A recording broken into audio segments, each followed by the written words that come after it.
Hello, my name's Odessa.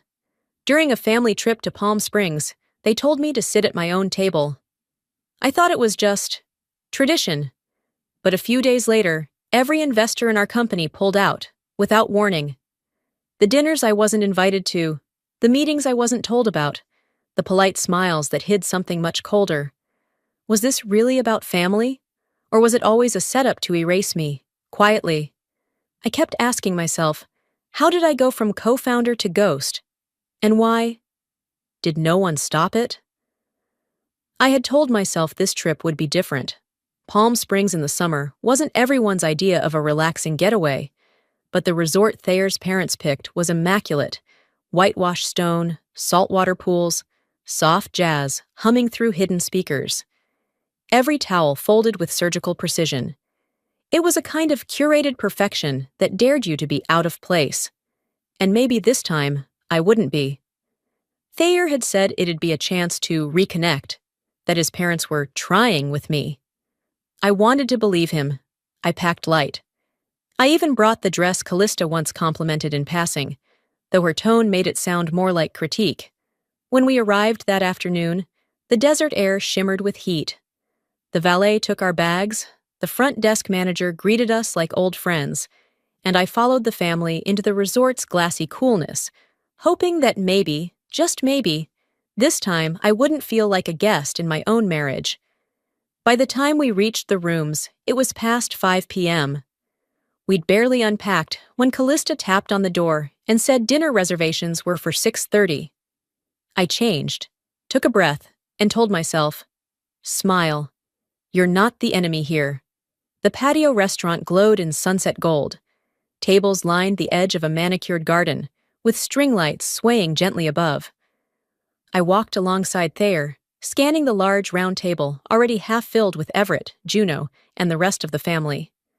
I stepped forward to take the empty seat beside Thayer when Callista raised her hand. "Oh, there must be a mix-up," she said lightly, gesturing to the waiter.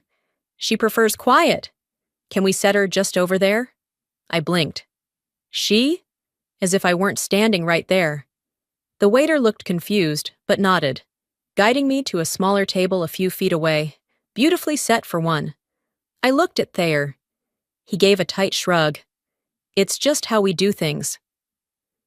I waited for him to realize how it sounded. He didn't. No one said a word to me during dinner. They laughed, passed plates, refilled glasses. At one point, Everett made a joke about Juno's ex-boyfriend, and even Callista laughed. I pushed my fork around my plate, slicing salmon I didn't want, pretending not to care. After dessert, I lingered longer than necessary, hoping someone might notice. No one did. We returned to our rooms just after 8:30. The air had cooled, but my skin still felt hot. I didn't speak, neither did Thayer. He kissed me on the cheek and went straight into the bathroom. I stood by the window, arms crossed, staring at the perfectly lit courtyard. I told myself to breathe. It's just one dinner, I thought. Maybe tomorrow will be different. Morning came fast. I woke before the sun fully rose, dressed quickly, and checked the itinerary I'd been given. Except, of course, there was none. I assumed we'd all go down together, like any normal family on vacation. At 7:40, I texted Thayer. "Are we heading to breakfast?" No reply. I waited another 10 minutes, then decided to go look. Maybe they were still getting ready. Maybe I was being paranoid. The restaurant was already buzzing when I got there. I scanned the space. Empty tables.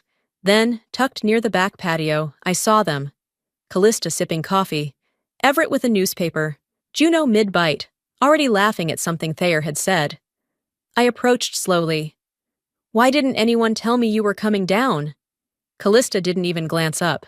"We figured you'd join if you felt like it." Everett said nothing.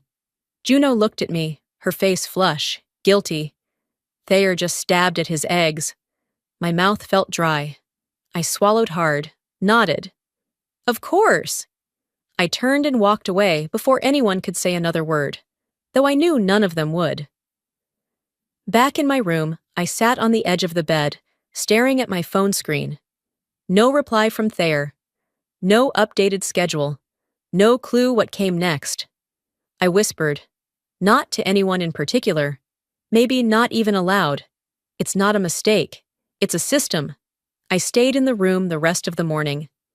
The sun rose higher, pouring soft light across the tile floors, but I didn't move much. I sat by the window, sipping coffee that had gone cold, and tried not to let the silence feel like confirmation. It was nearly noon when I got a text from the front desk. My spa appointment was ready. I had forgotten I even had one. Part of me wanted to cancel. Another part, maybe the part that still craved structure, grabbed my robe, slipped on sandals, and went. The massage was gentle, the oils expensive, the technician polite. It was exactly what people call relaxing, and yet I spent most of the hour trying to keep my jaw from locking shut. By the time I returned to my room, it was just after 4. My skin smelled faintly of lavender. I thought I might take a nap, let the last of the tension fade. But when I pulled out my phone, instinct made me open Instagram, and that's when I saw it. Juno had posted a photo, candlelit terrace, white tablecloths, Thayer at the center, grinning across the table at Claire, our biggest investor, along with 2 more from the board. Everyone looked so warm, so pleased with themselves. Everyone but me, because I wasn't there. I froze, staring at the screen. I checked my texts. Nothing. My email. Empty. I scrolled again, thinking maybe it was from another night, but the timestamp was clear. Tonight. 6:42 p.m. I hadn't even known they were meeting, let alone pitching. My pulse ticked up, slow but sharp. I set the phone down, stood up, then sat back down, unsure what to even do with my hands. Thayer came in around 9. His shirt was slightly wrinkled, and he smelled faintly of wine and citrus. He didn't say much at first, just loosened his watch strap and toed off his shoes like it was any other evening. I didn't look at him, just said, "Dinner go well?" He hesitated, then gave that vague little shrug he always used when lying wasn't quite necessary, but honesty felt inconvenient. "It was kind of last minute. You seemed like you needed rest." I turned toward him slowly. "You pitched to Claire." He scratched his neck. "It wasn't a formal thing, just ideas tossed around." "You used my eco model," I said, voice flat. "Claire liked it," he said, like that made it okay. I didn't respond. I didn't trust myself to. He went into the bathroom after that. I sat there in the quiet again, my reflection dim in the window. About an hour later, my phone buzzed. A message from Claire. Claire. "Hey, just to confirm, did we already implement that update to the resource model?" I stared at it for a few seconds. The eco model was mine. The update schedule was mine. I had led the data science on it for months. I typed back, "Not yet." I didn't know we were discussing it tonight. There was a pause. Then came her reply. "Ah, I see. Just that." 3 words. But something shifted. Claire wasn't stupid. She had just seen a problem. And I had just seen it too, clearly, unmistakably, for the first time. This wasn't forgetfulness. This was architecture. Later that night, I ran into the family in the lobby. I wasn't trying to, just heading down to get a bottle of water. But there they were, lounging in low chairs, like royalty on break. Callista glanced up and smiled, all syrup and lipstick. "We had such a productive dinner. Shame you weren't feeling up to it," Everett added, without lifting his eyes from the sports section. "Claire really loved Thayer's direction. Very visionary." I smiled back. Tight. My mouth moved, but my heart had already stepped away from all of it. "I'm glad it went well," I said. Then I walked to the gift shop, bought a water I didn't need, and returned to the room. The laughter behind me felt thinner than usual. Back upstairs, I kicked off my shoes, set the water down untouched, and powered up my laptop. I didn't know what I was looking for yet, only that something itched, some wrongness beneath the surface that I'd ignored for too long. And if I had learned anything tonight, it was this. Nothing about this was random. I didn't sleep that night. The screen of my laptop glowed in the dark, painting soft blue on my skin as I clicked through folders, then old albums, then older ones. I wasn't even sure what I was looking for until I saw it. It was buried in a shared family drive.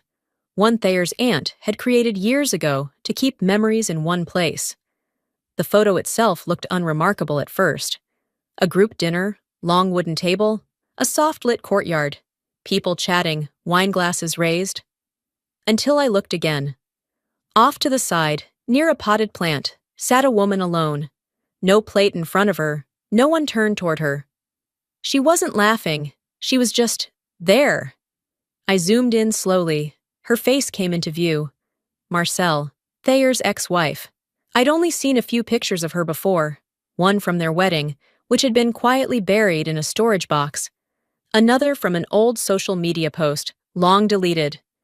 But this one was raw. I paused, then saved the image. As I clicked to enlarge it further, I noticed something strange. A note written on the back, in Callista's elegant cursive. "Too fragile for our family." I didn't move. For a second, it was like my entire chest had hollowed out. My fingers trembled slightly on the trackpad. This wasn't just habit. This was how they operated. I texted Juno. Me. Did Marcel ever talk about them? About how she was treated? There was no reply at first. I waited. A full 30 minutes passed before my phone buzzed again. Juno. Can you be alone for a bit? Me. I'm in my room. Another 20 minutes later, there was a soft knock on my door. I opened it to find no one, but there was an envelope lying just outside. My name, written neatly on the front. Inside, a folded letter. The paper slightly yellowed, ink smudged at the edges. It was from Marcel, never sent, never spoken about, but kept and passed on. Her handwriting was steady but tired. They never love anyone they can't control. That was the first line. As I read, the shape of everything I had experienced began to mirror hers. She wrote about sitting apart from the family, not being told about dinner plans, being called emotional when she voiced concern, told she was imagining things, the silent smiles, the controlled narrative, and then this. I should have run sooner. I hope whoever comes next doesn't stay as long as I did. By the time I finished reading, the sun was just beginning to trace light through the sheer curtains. I placed the letter on the desk, breathing in the silence. For the first time in days, my mind felt still. Not calm, but clear. They had done it before. They were doing it again. But the difference was, I wasn't her, and I wasn't finished. I reached for my laptop again, not to scroll mindlessly, but to work. I started reviewing every corporate document connected to the startup. Bank authorizations, contracts, booking receipts for this trip. Then our cap table. Who held what? How decisions had been logged. Who had spoken for me, and who hadn't. I checked the billing contact on our hotel booking. My name. The rental car? Mine. Spa? Charged to my account. The dinner Thayer used to impress Claire? Also mine. I wasn't reacting anymore. I was documenting. I copied Marcel's letter into a password-protected folder and labeled it clearly, just in case. Then I opened the latest pitch deck Thayer had sent to Claire. Not to be petty, not to fight, to prepare. The morning after I read Marcel's letter, I skipped breakfast. Instead, I walked through the resort paths, stone tiles hot under my sandals, the air already heavy with heat. I needed space to think. I needed to keep moving, because if I stopped, I might start feeling, and I didn't want that. Not yet. Around noon, Callista caught me by the pool. She wore her usual oversized sunglasses and a crisp linen cover-up, the kind only old money wore without irony. I nodded politely, expecting small talk, or maybe a veiled comment about how tired I looked. Instead, she gestured to the chair beside me and sat, crossing her legs with the kind of precision that said, I am always in control. I've been thinking, she started. For legal clarity, perhaps Thayer should hold the main corporate account, just on paper, Nothing changes. I turned slowly, letting the words sink in. For the business? I asked, already knowing the answer. She smiled. It's what any strong family business does. My hands gripped the arms of my chair. We're not a family business, I said, my voice even. We're a partnership, founded together, structured legally, managed jointly. She waved a hand lightly, like brushing away dust. Of course. It's just cleaner, less complicated for investors, especially when it's, well, family. I didn't respond. I just stood up, thanked her for her input, and walked away. Thayer said nothing during the exchange. He'd been sitting behind us, pretending to scroll his phone, but I knew he'd heard every word. And he hadn't spoken. Not once. Later that afternoon, as the sun dipped lower, casting amber over the desert, I returned to my suite. I didn't turn on the lights. I sat on the balcony instead, trying to let the quiet do its job. That's when I heard voices below. Male. Familiar. I leaned forward slightly, careful not to be seen. Thayer and Everett sat at one of the courtyard tables. They each had a drink in hand. From this height, I could hear most of it.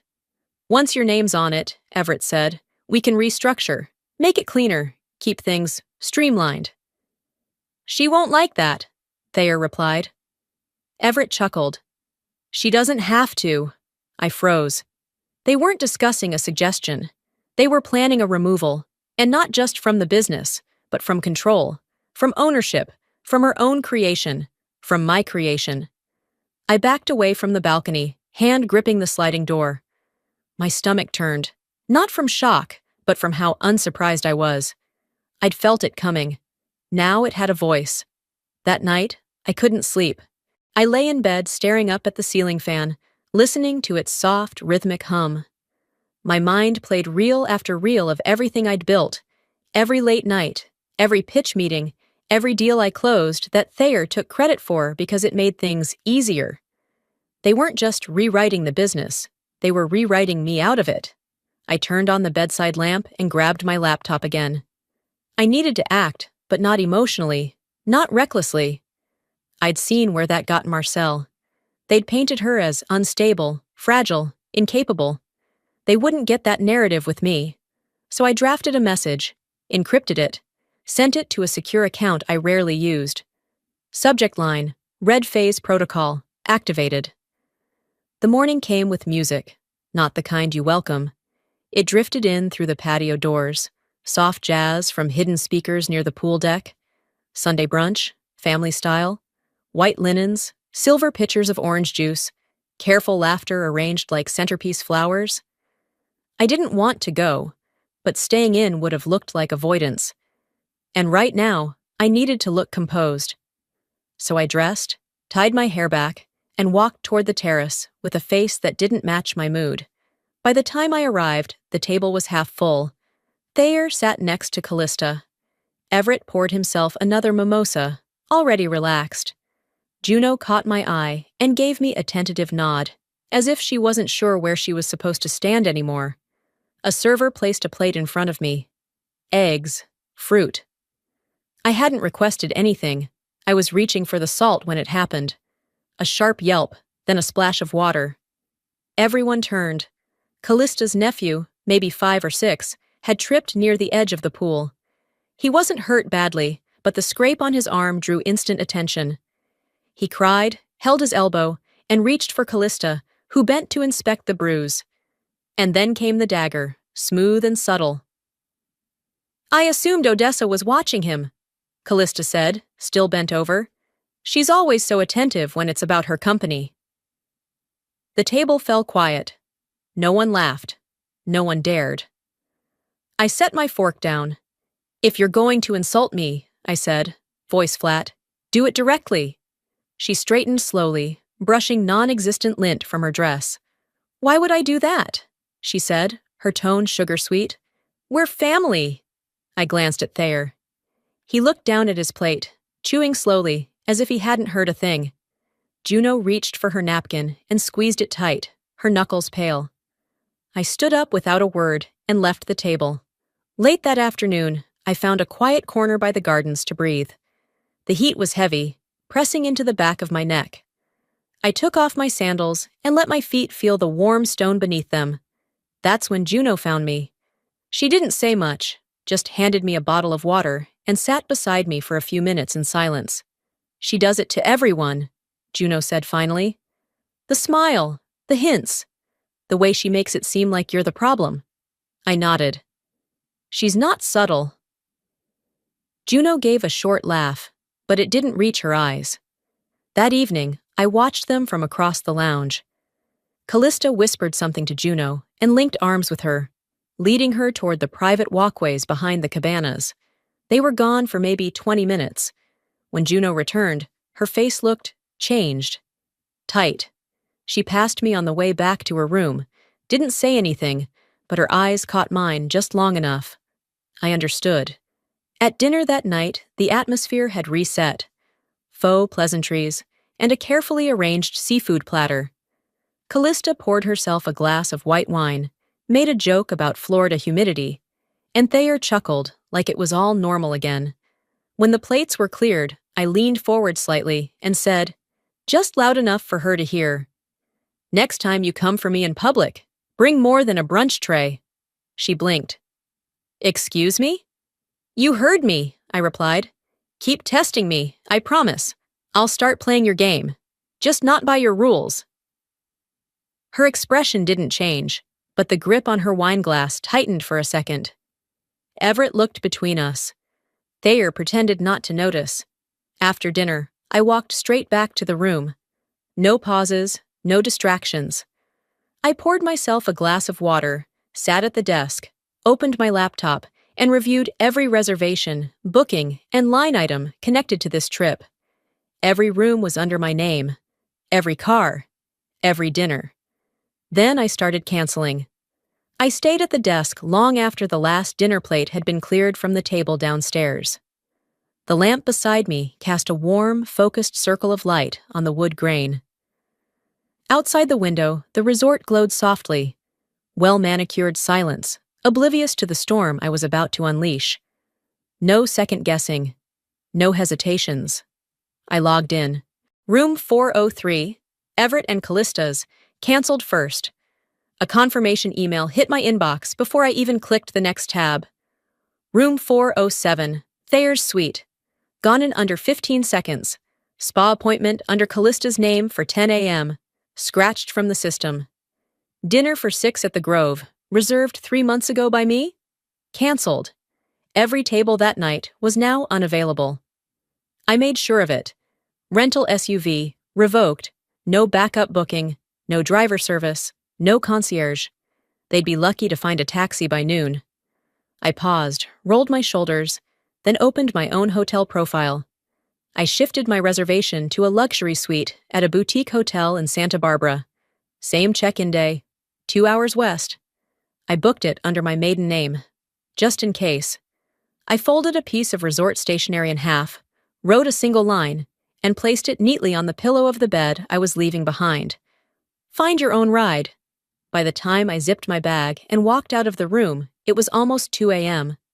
The hallway lights hummed overhead, and the marble floors chilled my bare ankles. I rolled my suitcase behind me, soft wheels moving like they didn't want to wake the sleeping decorum. At the front desk, the night manager looked up with mild surprise. "Checking out early, Ms. Reed?" "Just changing the scenery," I said. "Can you make sure no further charges are applied to my card?" He nodded. "Of course. Would you like us to notify your family?" I met his eyes without blinking. "They'll figure it out." He didn't ask anything else, just handed me a copy of the zeroed-out folio and held the door open as I stepped into the cool desert night. The stars were still out as I pulled out of the circular driveway. I didn't play music. I didn't think, just drove.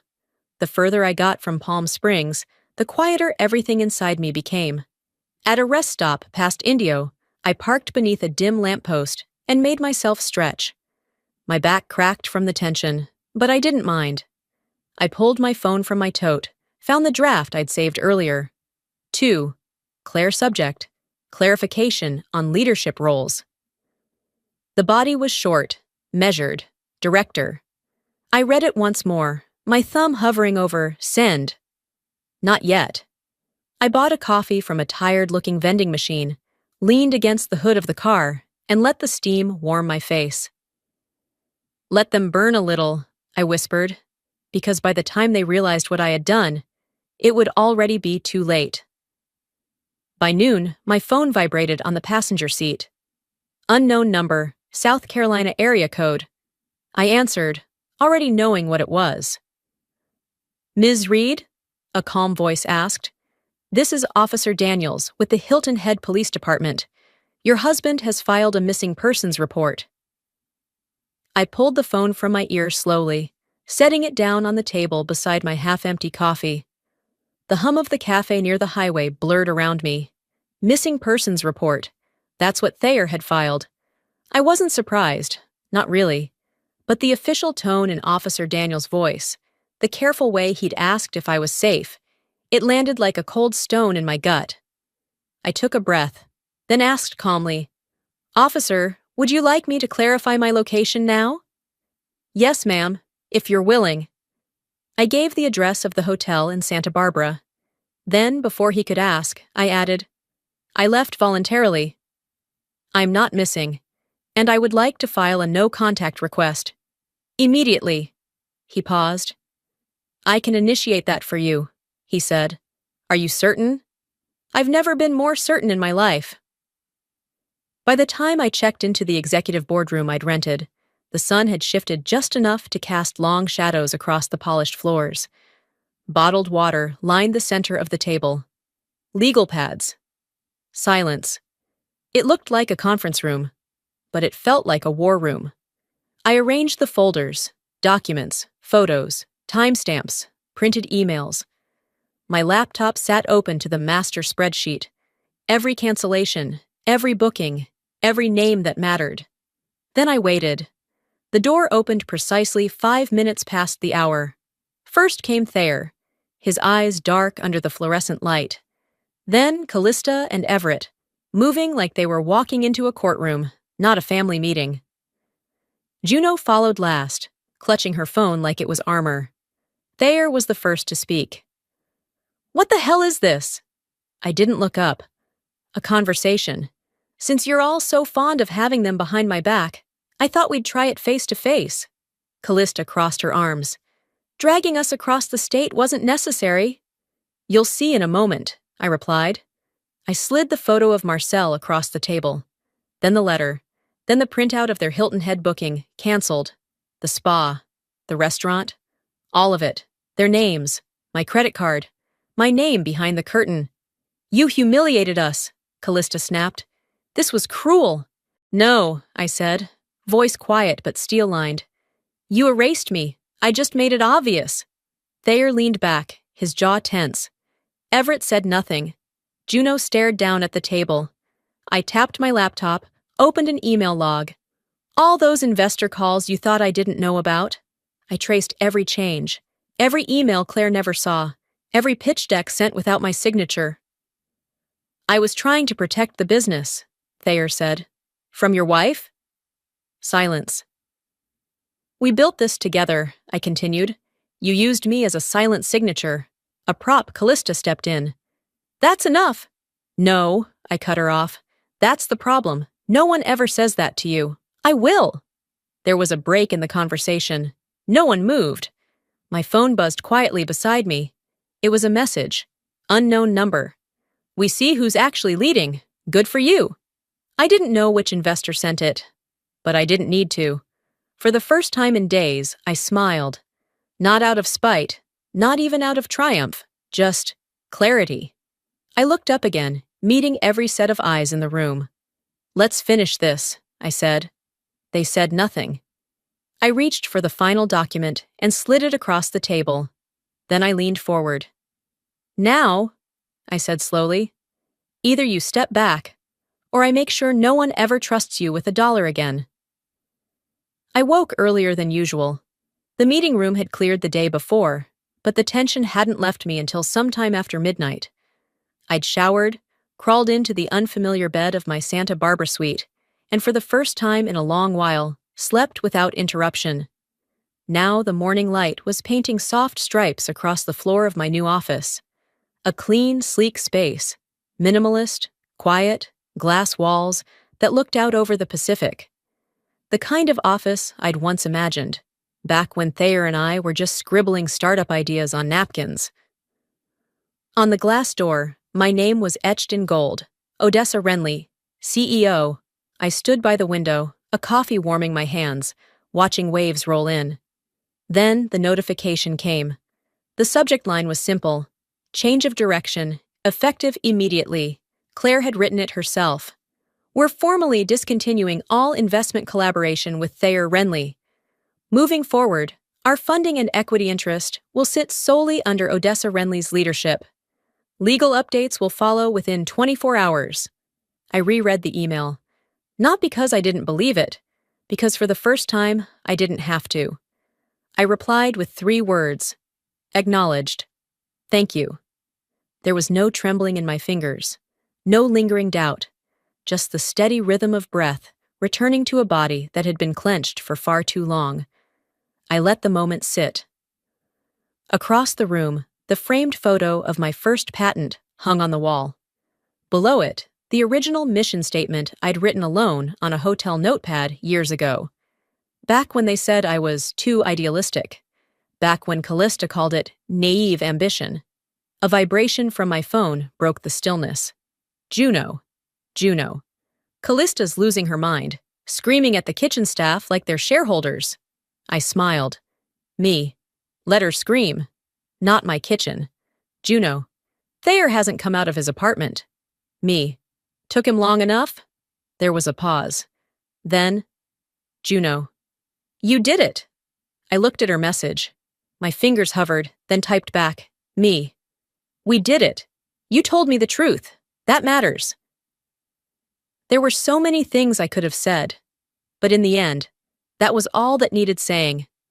I sat down at the desk, not across from anyone, not beside anyone, at the head. Boots off, feet up.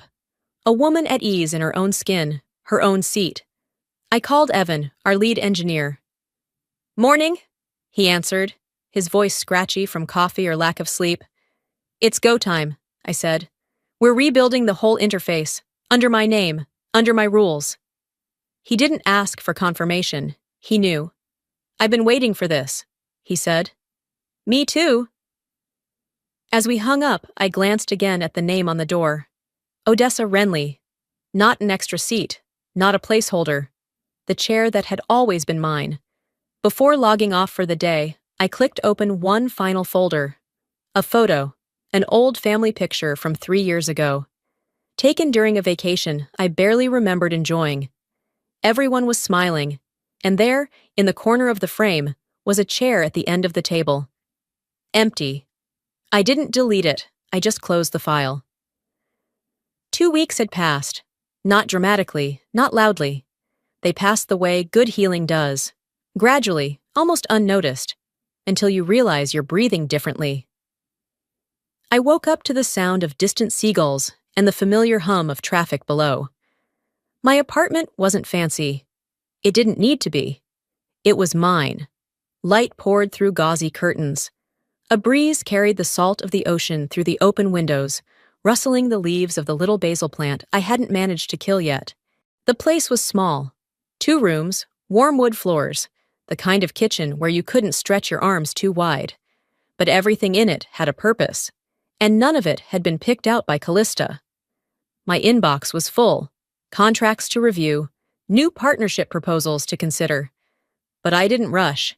There was no calendar controlled by anyone else, no voice in the next room asking, "Did you send that pitch yet?" No mild suggestion disguised as strategy, no veiled demand wrapped in etiquette. Just quiet, mine. Around mid-morning, Juno knocked, as she'd promised. She carried 2 coffees and a smirk that didn't quite hide the satisfaction on her face. "Morning," she said, handing me the better cup, because she knew the difference. I raised an eyebrow. "You're smiling like you've got something juicy." She didn't even pretend to hesitate. Callista's been pulled from 2 board seats. Word about the investor meeting got around. I sat down slowly, careful not to let my face twist into anything celebratory. And Thayer? I asked. Juno shrugged. Trying to raise capital. Alone. So far, no one's biting. I nodded. Good, she added, quieter now. I mean, it's good, right? I looked out the window, past the rooftops, toward the curve of the coastline. I hope they figure it out, I said. I really do. Juno blinked. You don't hate them? I let the question hang. Then, I met her eyes. I'm done carrying them. She didn't respond for a moment, but she didn't have to. That was the thing about Juno. She understood the weight behind words, even the quiet ones. She left not long after. We didn't hug, just a nod, a small smile, a promise to keep moving. Later that afternoon, as I was sorting through my files, a message popped up on my screen. The name stopped me cold for a beat. Thayer. I see it now. I'm sorry. I never deserved you. I didn't flinch. I didn't cry. I stared at the words for what they were. A quiet admission, years too late. Then I clicked delete. Not because I was angry, because there was nothing else left to say. I opened a drawer in the desk and pulled out the family photo from the trip 3 years ago, the one with the empty chair. For a moment, I traced the edges of it with my finger. Then I slid it into the back of the drawer, not to erase it, just to stop staring. Some scars don't vanish, but they fade when you stop picking at them. That evening, as the sky cooled into lavender and blue, I stepped out onto the rooftop of my building. Barefoot, mug in hand, wind brushing through my hair. The city moved quietly below me. The ocean kept breathing, and I stood still, centered in something I had built with no one's permission but my own. They tried to silence me, I whispered. Now they hear me in every room they enter. A chime from my phone. New message, new partner pitch, clean slate. I smiled, turned, and walked back inside. Then I closed the door. I used to think that staying quiet meant keeping the peace, that if I smiled enough, bent just right, gave them what they wanted, they'd let me belong. But the truth is, silence doesn't earn you respect. It just makes it easier for people to erase you. This wasn't just about one vacation. It was about years of being told I was too much or not enough, never exactly right. If you're watching this and you've ever felt that way, let me say this. You are not difficult. You are not overreacting. You are just finally done shrinking. Sometimes, the most powerful thing you can do is stop explaining yourself. Now, I'd love to hear from you. Have you ever felt like you were being slowly pushed out of your own story? Or maybe you had a moment where you stood up and everything changed? Tell me your city, tell me your story, or just drop a if this hit home. And hey, if this video moved you, made you feel seen, or simply made you pause, comment a 1 below, or tell me where in the world you're watching from. If you didn't connect with it, I'd still love to know why. Let's talk.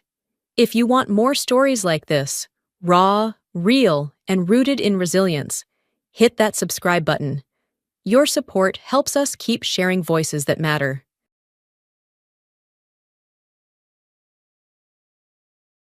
At my wedding, my in-laws showed up drunk, and it seemed like they didn't care about the whispers and looks from other guests. Things escalated when they began yelling at me, saying, "It's too late now that you're married, but if you want to be part of this family, you need to prove you have enough money."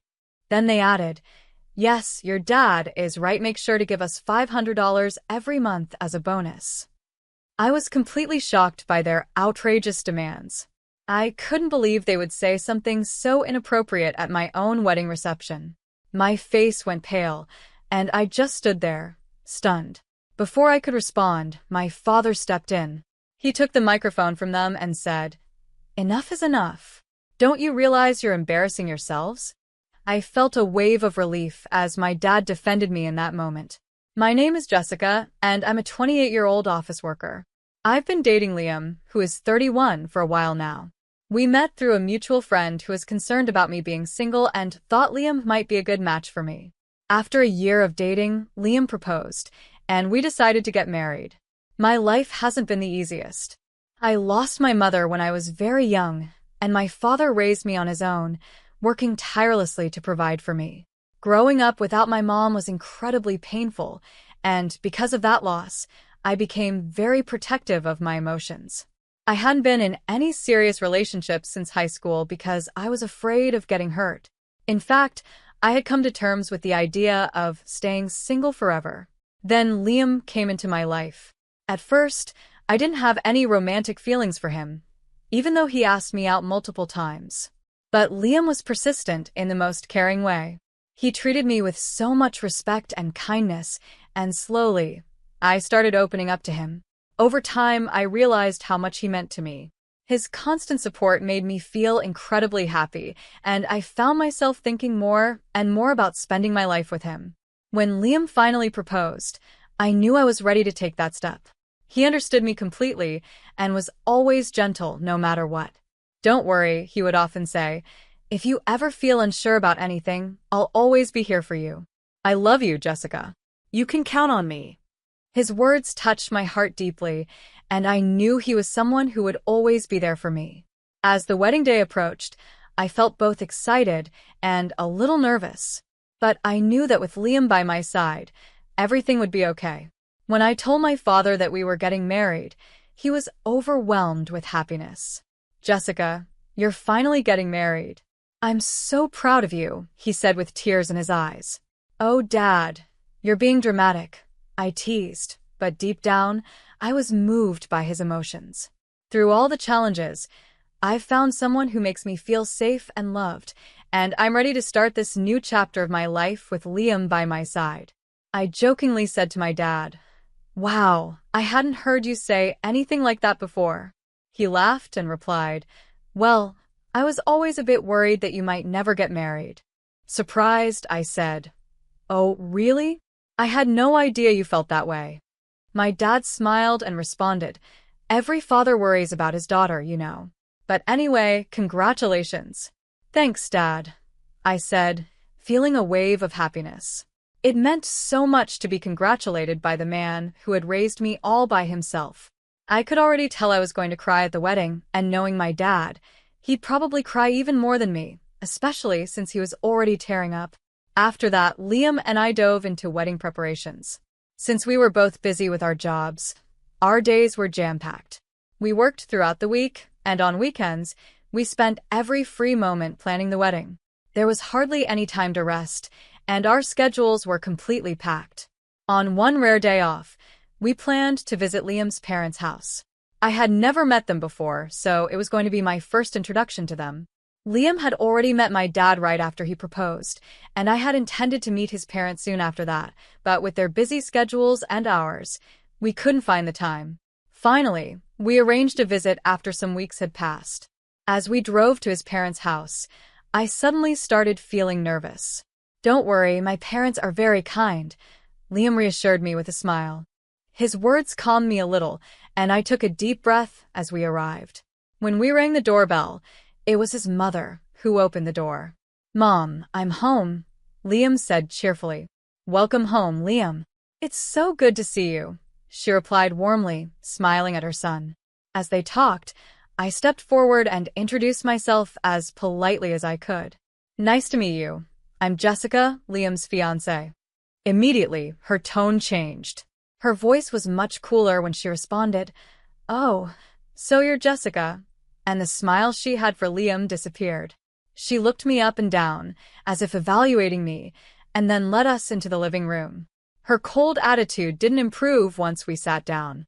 "So, Jessica, I'm curious. What do you bring to the table? Liam is our only child, and he means everything to us. If you're going to marry him, you'll need to prove you're worthy of him. Are you really a suitable wife for our Liam?" she asked, her voice full of judgment. Her words felt less like a conversation and more like an interrogation. I was stunned and didn't know how to respond at first. I hadn't expected such a cold reception from my future mother-in-law. She continued, "You do understand that marrying Liam means joining our family, don't you? Are you truly ready for that?"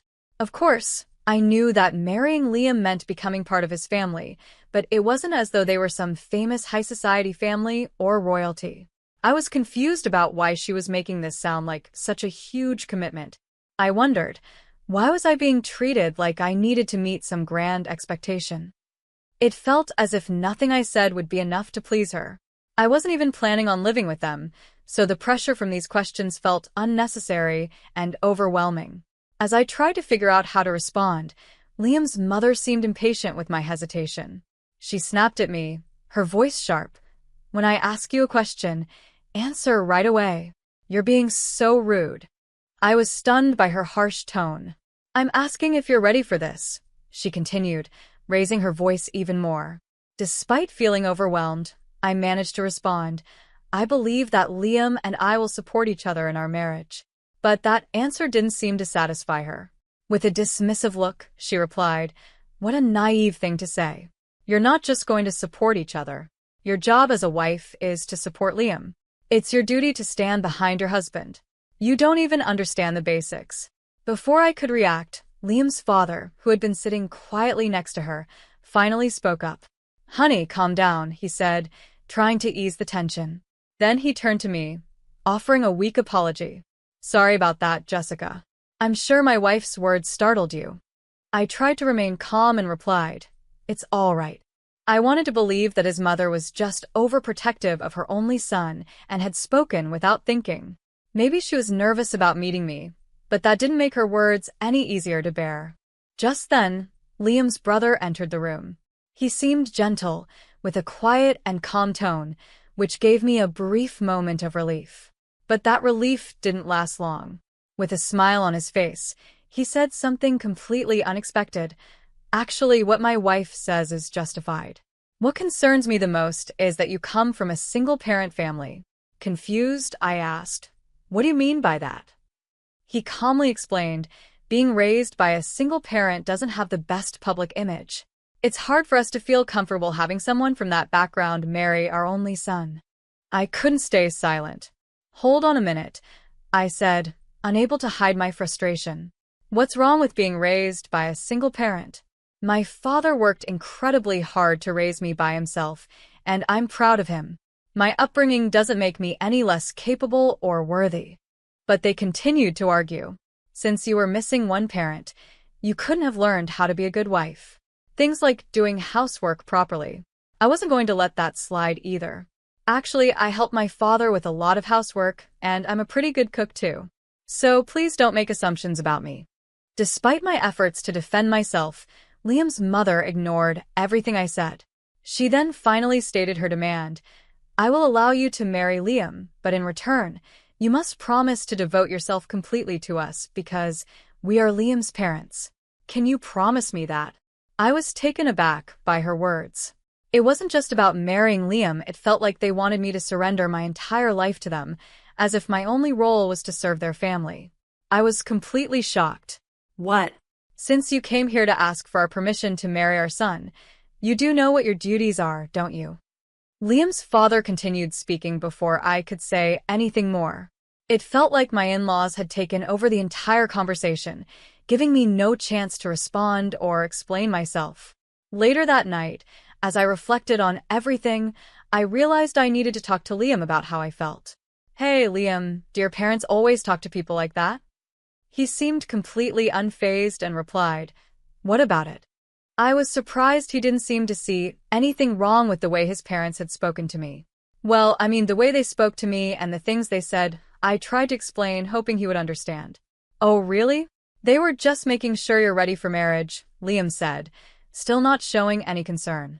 "I get that your parents are worried about their son's marriage, but I feel like what they said was a bit too much," I continued, trying to get my point across. Liam shrugged and replied, "Why? They didn't say anything wrong. Besides, they've given us permission to get married, so don't worry about it." Although that was true, it bothered me that Liam didn't seem to see things from my perspective. It felt like he was siding more with his parents than with me, and that was troubling. Sensing my unease, Liam gave me a hug. "Jessica, you don't need to worry so much. My parents are just a bit upset because their only son is getting married," he said, but his words didn't feel fully supportive. It's all going to be fine. Don't overthink it. I'm sure they just want what's best for us. They want us to be a great couple like they are. That's why they were a bit harsh. Really? I replied, still unsure. Maybe Liam was right, maybe his parents had high expectations for us. But even if that was the case, I didn't think it was right for them to belittle me just because I was raised by a single parent. In my mind, people who speak that way don't necessarily make a great couple themselves. After thinking it over, I realized that we, as the ones getting married, should be the focus, not whether his parents approved or disapproved. With that perspective, I decided not to dwell too much on what his parents had said, even though it still bothered me a little. Finally, the day of the wedding arrived. We were surrounded by many guests, including our relatives, friends, colleagues, and bosses. I walked down the aisle with my father, who had raised me on his own. It was a special moment that brought tears to my eyes. When Liam and I exchanged vows and rings, we were met with applause, and for the first time, it truly sank in that I was now married to him. It was a feeling of happiness like I had never experienced before. As we made our way into the reception hall, we were greeted by our guests, and there were even videos of us as part of the entertainment. The atmosphere was joyful, and I chatted with my friends, soaking in the love and excitement of the day.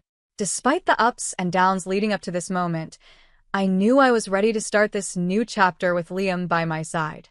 I hadn't seen many of the guests in a long time, and it was heartwarming to receive so many congratulations. Despite my earlier worries about Liam's parents, I was genuinely glad I had chosen to marry him. I was also happy that we had decided to make this day a special one, creating memories we'd cherish forever. After the ceremony, we planned to officially register our marriage, making everything official. Liam and I would truly be husband and wife. Every moment felt precious, and I couldn't help but feel overwhelmingly happy as time seemed to fly by. Soon, it was time for the final part of the event. The bride, groom, and both sets of parents lined up to greet the guests. However, I began to feel uneasy again because of Liam's parents. We were supposed to stand in line together, but his parents were visibly unsteady on their feet. Their faces were flushed bright red, and it became obvious they had drunk too much. Some of our relatives even asked if they were okay. Although my in-laws were clearly intoxicated, we needed to finish the ceremony and wrap things up. As the moderator handed the microphone to Liam and me, things took an unexpected turn. Out of nowhere, Liam's mother grabbed my hand roughly and yanked it away from Liam's. She shouted at me like she was delivering a wrestling challenge. "Listen to me, Jessica. After this wedding, you're going to devote yourself to us completely. Prepare yourself, because we're going to test you, and it won't be easy." The guests started whispering, and some thought she was joking, laughing awkwardly. But I knew she was serious. Then, Liam's father took the microphone. "Jessica, aren't you embarrassed to wear a dress like that? It doesn't suit you at all," he said rudely. His wife chimed in. "Yes, dear, you should have told her the truth." The tone of the guests' whispers quickly shifted from amusement to discomfort. I looked to Liam, hoping he would step in and defend me from his parents' hurtful comments. But instead, he stood there, not doing anything. When I asked him quietly to intervene, he just shrugged and said, "They aren't doing anything wrong." That's when it hit me Liam wasn't going to protect me from his parents. He didn't see their behavior as a problem, and that realization shook me. In that moment, surrounded by the buzz of whispers and murmurs from our guests, I knew I would be left to fend for myself when it came to his family. My in-laws, still drunk, continued to hurl insults at me. "You're already married, but if you want to be part of this family, you need to prove you have enough money," they shouted. "Yes, that's right," they added. "Once you register the marriage, you should give us a few thousand every month, and don't forget to hand over your entire bonus." I was completely shocked. I had never imagined they would say such things at our wedding reception. My heart sank as I just stared at them, feeling my face grow pale. I couldn't believe what was happening. Seeing the situation spiraling out of control, my father stepped forward and took the microphone from them. "Enough of this. Don't you realize you're making fools of yourselves?" he said, though he still managed to keep his tone respectful. Liam's parents glared at my father, their expressions hostile. "Why are you interrupting us while we're talking?" they snapped. The tension in the room was palpable. It was supposed to be a day of celebration, but it had turned into something far from the joyful occasion I had hoped for. I stood there, feeling the weight of everything hit me at once, unsure of what the future held now that I had seen this side of Liam and his family. They said, "I knew this woman's father was no good. Single parents are never any good." Hearing them insult my father like that made my blood boil. How dare they say such things about him? But my father, keeping his cool, calmly replied, "You people are even worse than I thought. You refuse to meet me simply because I'm a single father. I never expected people like you to work for someone as respectable as President Jeremy." At the mention of President Jeremy, my father-in-law's face suddenly became serious. "How do you know President Jeremy?" he stammered. "My company does business with him," my father explained, "and more importantly, he's an old friend of mine." Then my dad added, "And speaking of single parents, President Jeremy was raised by his mother alone.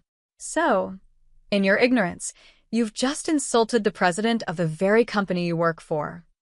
At that moment, I saw my in-laws' faces pale as the realization of what they had done finally sank in.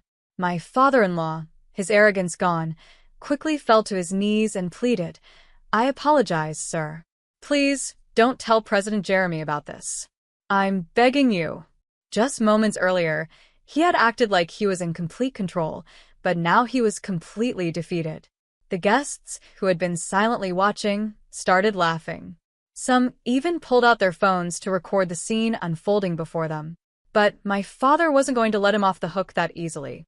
"No matter how much you apologize, you can't take back the words you've said," my dad replied firmly. He then walked over to me and gently asked, "Jessica, do you want to go home with me?" Without hesitation, I said yes. I took the microphone from Liam's hand and addressed the entire room. "Thank you for the entertainment," I said, looking directly at Liam and his parents, "but there will be no marriage." The room went silent as I continued, "I will make sure to return all the money that was given to us for this occasion." With that, I walked out of the reception hall with my dad by my side. As I left, I caught a glimpse of Liam and his parents, their faces frozen in disbelief. His relatives rushed over to them with worried looks, and I could only imagine the chaos that followed. True to my word, I later returned all the money we had received from the guests, apologizing for the abrupt end to the celebration. To my surprise, everyone was supportive. They expressed their sympathy and praised both me and my father for standing up to such awful people. Many said it was good that we hadn't allowed ourselves to be taken advantage of. In the days that followed, word spread quickly about what had happened at the wedding. Liam's coworkers who had attended the reception shared the story at his workplace, and soon, Liam became infamous for having such unreasonable parents. Worse still, people criticized him for being weak and failing to stand up for me. The embarrassment was too much for him, and he eventually resigned from his job voluntarily. But the fallout didn't end there. The story reached President Jeremy himself, the head of Liam's father's company. When he found out about the incident, Liam's father was demoted and transferred to an insignificant division in the countryside. The arrogance he had displayed at the wedding was completely shattered, and he was left to face the consequences of his own actions. Meanwhile, I felt a sense of peace, knowing that I had made the right decision for myself. I walked away from a toxic situation with my head held high, proud of my father and grateful for the strength I had found to stand up for myself. I heard that Liam's family has been ostracized by all of their relatives because of what happened at the wedding. While it's unfortunate, it really was the result of their own actions, and sometimes situations like that are simply unavoidable. In the meantime, I've been using this experience to grow closer to my dad. We've been spending more quality time together, and it's made me appreciate even more all the sacrifices he's made for me. One day, he sat me down for a serious conversation.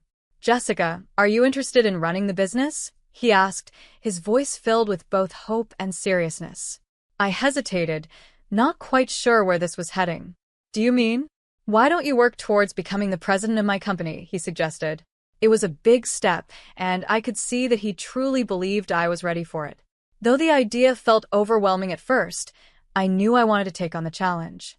I'll do my best, I promised, feeling a mix of excitement and nervousness. In that moment, I decided to focus on my career and personal growth instead of diving into another romantic relationship. I wanted to prove to myself and to my dad that I could excel and one day be a strong leader like him. Since that conversation, I've been deeply involved in learning everything I can about my dad's company. The work is challenging but also incredibly fulfilling. I'm determined to make the most of this opportunity and step up to the responsibilities that come with it. Reflecting on the chaos at the wedding, it's clear that Liam's family was completely unreasonable. What should have been a beautiful celebration turned into an embarrassing spectacle, all because of their behavior. Fortunately, the marriage hadn't been legally registered yet, which spared me from making a binding mistake. Now, free from any ties to Liam or his family, I can focus on my future without any drama or in-law issues hanging over me.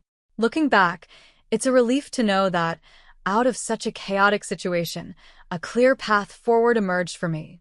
I'm excited about what the future holds and the potential of eventually leading the company. I'm grateful for the strength I found through it all and optimistic about the journey ahead. Thank you for staying with me through this story. I hope anyone watching can take away something valuable from my experience. If you enjoyed this, please consider subscribing, and I look forward to sharing more with you in the future.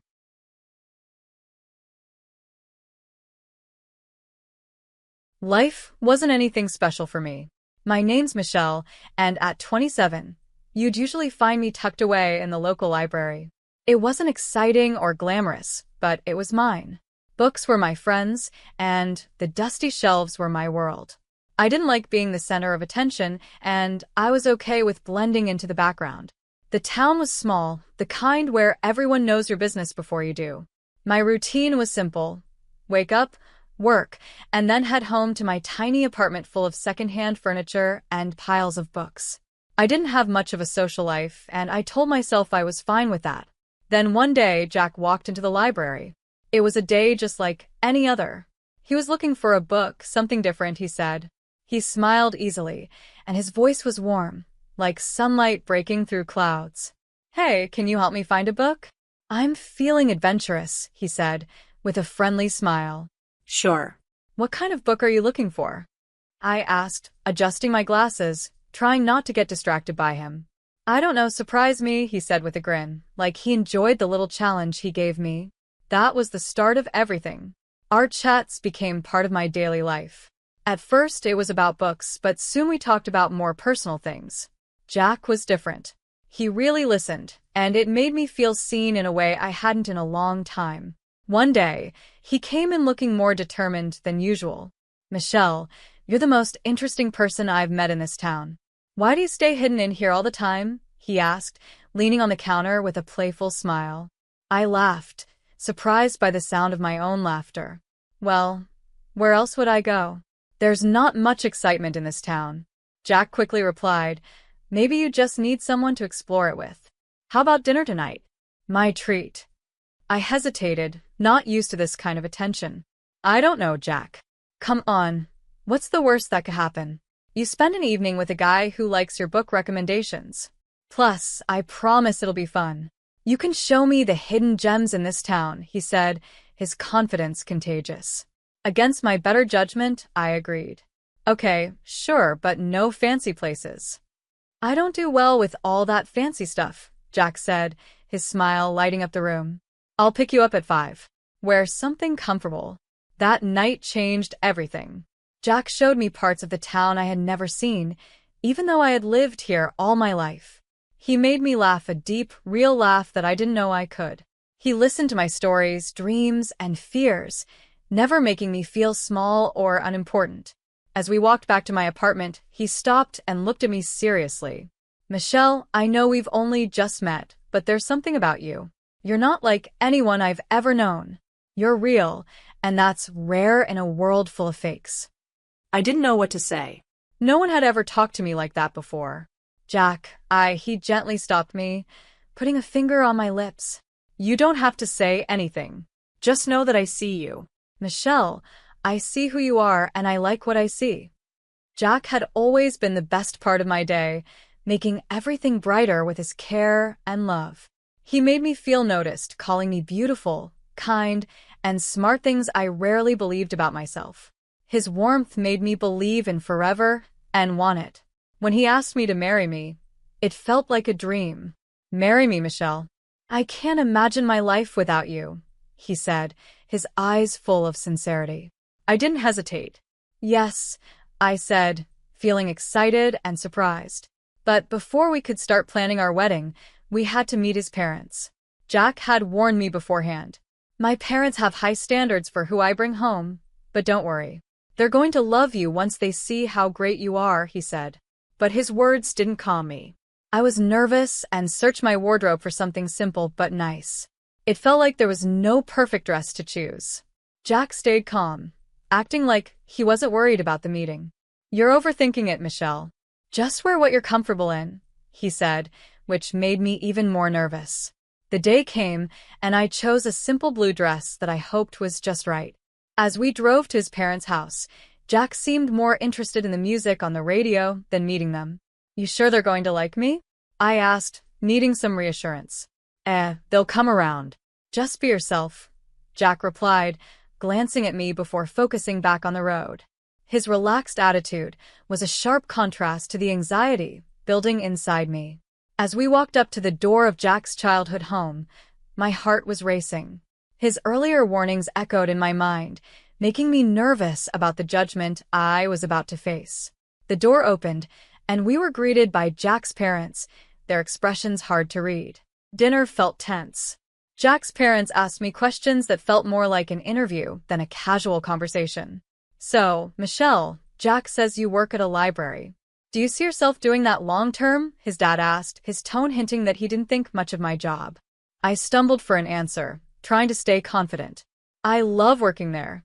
It's fulfilling in ways I can't quite explain," I said, hoping my passion would be enough.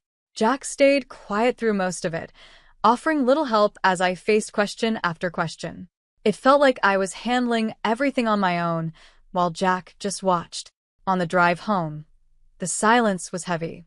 I was disappointed, not just with the dinner, but with Jack's lack of support. "I thought you said they'd warm up to me," I finally said, my voice tinged with hurt.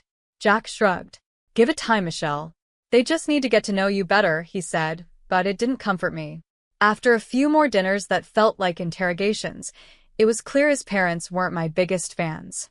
They seemed to think I was after Jack's money, which wasn't true at all. I hadn't even known about his wealth until he mentioned it. "My parents are a bit old-fashioned," he told me one night. "They worry about stuff like money and status." One evening, Jack came home looking more serious than usual. "We need to talk," he said, avoiding eye contact. That's when I knew something was wrong. "What's going on?" I asked, feeling uneasy. "It's my parents," he said, finally looking at me. "They want us to sign a prenup." The word felt strange and bitter in my mouth. "Jack, you know I don't care about your money, right?" He sighed, running his hands through his hair. "I know, and I don't care about it either, but they're firm about it. They think it's for the best." I was hurt, not going to lie. It felt like they were already expecting us to fail.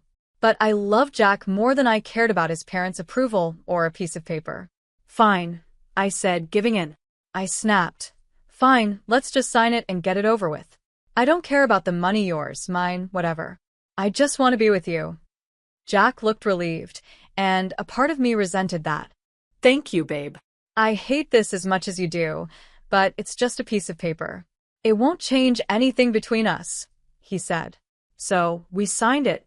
A lawyer his parents knew prepared it, making sure we couldn't touch each other's things if things went wrong. It felt like we were signing a contract of distrust before even starting our life together. But I pushed those thoughts aside. I was in love, and love was supposed to fix everything, right? Our wedding was simple, just the way I wanted. A few close friends, an intimate ceremony, and the promise of forever. I moved into Jack's house after the wedding. It was a nice place, nothing too fancy, but it felt worlds away from my old apartment. His parents lived nearby, and I soon learned that meant unannounced visits, which felt more like check-ins on me. At first, life with Jack felt like a fairy tale, but slowly, the magic faded, and reality set in. It wasn't sudden, but there were signs. The first crack came from his mom, Olivia. She dropped by without notice, looking around the house like she was inspecting it. "Remember, this is Jack's house. Everything here belongs to him," she'd say. I tried to stay calm. "I know, Olivia. I'm not here for his things. I love him," she scoffed. "Love doesn't pay the bills, dear. Just remember, if you ever leave, you leave with what you came with, nothing." One day, she walked around the house, pointing at everything. "This couch? Jack's. That painting? Also Jack's. Just keep in mind, if things go south, you have no claim on any of it," she said with a fake sweetness. It was like she enjoyed reminding me I didn't belong. Jack's dad, Jerry, wasn't any better. He and Olivia acted like they owned the place. They'd walk in, demand coffee right away, complain it was too weak or too strong, and then sit in front of the TV, expecting me to serve them. "Grab us some chips, will you? And maybe do those clothes piling up," Jerry would say, without even looking at me. The worst part? Jack never stood up for me. He'd laugh along with them, throwing in his own jokes. "Yeah, she's still learning how to do things right around here. Give her time," he'd say. I felt like I was losing my mind. This wasn't the man I fell in love with. I felt like I had married someone completely different, someone cold and uncaring. "Do you even hear yourself? How can you let them treat me like this?" I confronted Jack after his parents left. "Babe, they're just set in their ways. You know how older people are," he'd say, brushing it off like I was making a big deal out of nothing. "They don't mean anything by it. Plus, we're living on their dime. Can't bite the hand that feeds, right?" That hit me hard, like a slap in the face. So that was it. I was just the freeloader, the girl who married into their little empire and had to follow their rules or leave. My job at the library, which I loved, was a joke to them, just another reason to look down on me. The days blurred together, each one feeling the same as the last. Then came an ordinary Tuesday that changed everything. I was at work shelving books when a sharp pain hit my stomach, doubling me over. This wasn't just stress, it was something worse. Next thing I knew, I was in the hospital, the smell of antiseptic in the air. Lying in that bed, I couldn't stop thinking how low things had gotten. I was alone in pain and hadn't heard a single word from Jack. Just when I thought it couldn't get worse, a knock on the door interrupted my thoughts. "Michelle Jackson?" The man at the door wore a suit and held a briefcase, looking completely out of place in the hospital room. "Yeah, that's me. Who are you?" I asked, my voice weak from the pain and constant disappointment. "I'm Jacob Elordi, a notary. I have something important to discuss with you," he said formally, though something in his eyes made me want to listen. I nodded for him to continue, curious despite the situation. "It's about your great-uncle, Stephen Jackson. He passed away recently, and well, you're his sole heir, Michelle. He left you an inheritance." At first, his words didn't make sense. "Are you sure you've got the right person? I haven't seen him in 17 years. Jacob nodded. "I'm sure. He was a private man, but he always remembered you. He wanted to make sure you were taken care of." Lying there, a mix of confusion and anticipation washed over me as I watched him open his briefcase and pull out the documents. "Your great-uncle was quite wealthy. He left you a significant inheritance. We're not just talking about money here, though there is plenty of that $70 million to be exact." I blinked, struggling to process the words. $70 million? $70 million? I repeated, my voice cracking. "That's right," Jacob continued, unfazed by my shock. "But there's more. You're also inheriting shares in several large companies. These aren't small investments, these are significant stakes in some of the most stable and profitable firms." My mind was spinning, trying to grasp what he was saying. Owning parts of companies I'd only heard about on the news seemed like a dream. "And there's the property," Jacob went on, flipping through more papers. "An old, large house in one of the most prestigious areas. It's not just any house, Michelle, it's a mansion with history, acres of land, and it's all yours now." I tried to picture it, the kind of house you only see in movies. It was overwhelming. "Don't forget the antique car," he added with a small smile, as if anticipating my surprise. It's a fully restored classic in mint condition. A collector's dream. I chuckled at the absurdity of it all. An antique car too? What am I going to do with that? I hardly even drive. Jacob's smile grew. It's yours to do with as you please. Maybe take it for a spin now and then. And there's the furniture and art inside the house, genuine antiques, some centuries old. Your great-uncle had a real eye for the finer things in life. The room seemed to close in as I tried to process everything. So, I've inherited a fortune, a mansion, a classic car, and valuable art and furniture? This doesn't seem real. It's all yours, Michelle. Your great-uncle wanted to make sure you were taken care of. He must have seen something special in you. Special? I didn't feel special, especially lying in a hospital bed after the worst few months of my life. Yet here I was, suddenly a millionaire with a legacy I didn't even know existed. Thank you, Mr. Lordy, I said, feeling a mix of gratitude and disbelief. This is a lot to take in. I don't even know where to start. We'll take it one step at a time, he reassured me. I'm here to guide you through the whole process. As if on cue, my phone buzzed. Jack's name flashed on the screen for the first time in days. I ignored it and turned back to Jacob. What happens now? We'll need to go through some paperwork, but the inheritance is officially yours. Your life is about to change, Michelle. And change it did. After the sudden windfall, Jack and his parents seemed to transform overnight. Their daily hospital visits felt like scenes from a cheesy movie. Jack, who couldn't be bothered to check on me before, was now hovering constantly, adjusting my blanket with a fake concerned look. How are you feeling today, love? He'd ask, his voice dripping with a sweetness that didn't reach his eyes. His mother, Olivia, was even more dramatic, calling me darling and acting overly concerned. I'm going to cook your favorite lasagna when you get back home. Just you wait, Olivia said, her smile wide but not quite reaching her eyes. It all felt too much, too fast, but I played along, smiling weakly and thanking them for their care. Still, something gnawed at me, making me suspicious of their act. One day, after their usual visit, I found the strength to follow them. My heart raced with every step. Hiding behind a corner, I listened as their real selves came out, now that they thought no one was watching. The first thing I heard was their laughter, harsh and cruel. Can you believe how easy it is? She's so dumb. She's falling for it all, Jack said, laughing. Olivia's voice was sharper, more calculating. Make sure she has a baby with you, Jack. Once she does, she'll never be able to leave, and we'll have a real grip on her and her money. Their words were cold and cruel, but I wasn't shocked. Disappointed? Yes. Surprised? Not at all. They had finally shown their true colors, and I was done pretending they were anything else. I quietly slipped back to my hospital bed, their words fueling a fire inside me. They saw me as a way to secure their future, a tool to get what they wanted. But I wasn't going to play along, not anymore. As I lay there, a plan formed, clear and firm. I was going to turn the tables on Jack and his family. They underestimated me, but they were about to see how wrong they were. After being discharged and returning home, I felt like a stranger walking into what was supposed to be my own house. Jack and his parents were waiting for me, their faces full of fake concern. The air was thick with unspoken tension. Jack broke the silence first, his voice laced with false sweetness and greed. Babe, you're home. How are you feeling? We've been so worried about you.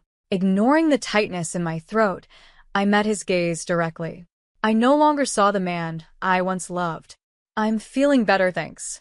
But we need to talk, all of us, I said, my voice steady despite the storm inside. Olivia, ever the actress, stepped forward, her hands clasped like she was praying. Of course, dear. We're here for you, whatever you need.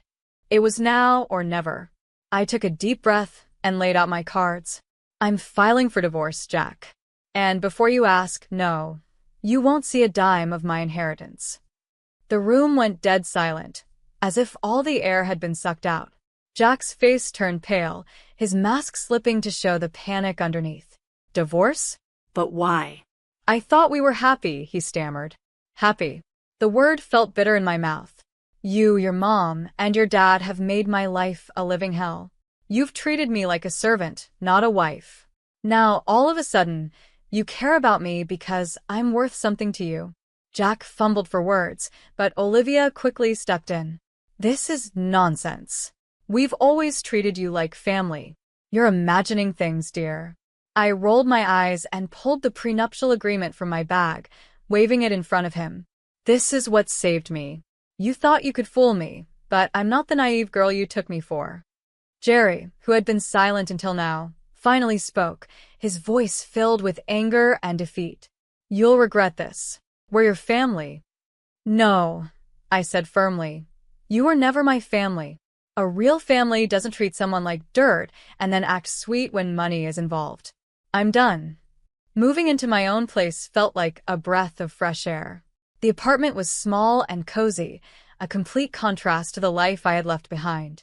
It wasn't just a new home, it was my declaration of independence, a fresh start. The phone call started almost immediately. Jack was the first, his voice desperate. "Michelle, please." "You've got to come back. We can work this out." "I know we can." His pleas fell on deaf ears.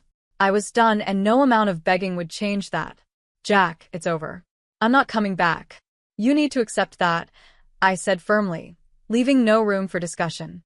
Soon after, Olivia called, her tone a mix of anger and guilt. "Ungrateful. After everything we've done for you, you owe us, Michelle. You're making a huge mistake." "Owe you for what, Olivia? For making me feel like nothing? No, I don't owe you anything." "Goodbye." Hanging up on her felt like shedding a heavy weight, a final break from the chains that tied me to a miserable life. The divorce was a relief, a clean break from a past that had tried to destroy me. I heard about the fallout between Jack and his parents, and the irony wasn't lost on me. The very prenup they had insisted on was now the cause of their family drama. With my great-uncle's inheritance safely in my name, I found a new sense of purpose and generosity. I donated a large portion to charities that mattered to me, supporting causes that could make a real difference. But my true passion became the bookstore. It was a cozy place for people who loved old and rare books, a way for me to reconnect with the world on my own terms. My journey hadn't been easy, it was filled with challenges and heartbreak. But standing in my bookstore, surrounded by the stories of others, I knew I had found my happy ending. It wasn't just about moving on from Jack and his family's control, it was about rediscovering who I was and what I loved. "Here's to new beginnings," I whispered to myself one quiet evening after closing the shop. The future was uncertain, but it was mine to shape, full of possibilities and the promise of happiness.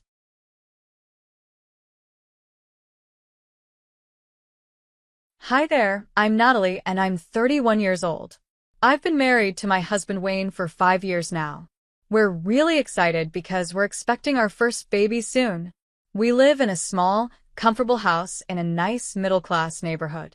Before I got pregnant, I worked as a marketing executive.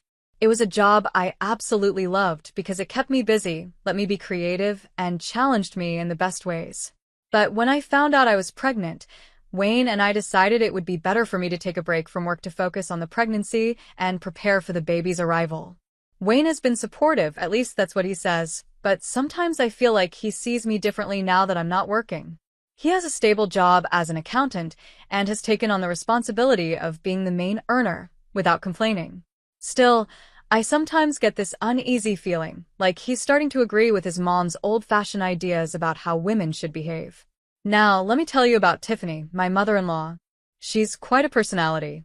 In her late 60s, she's known for her sharp comments and endless opinions, which she shares whether you ask for them or not.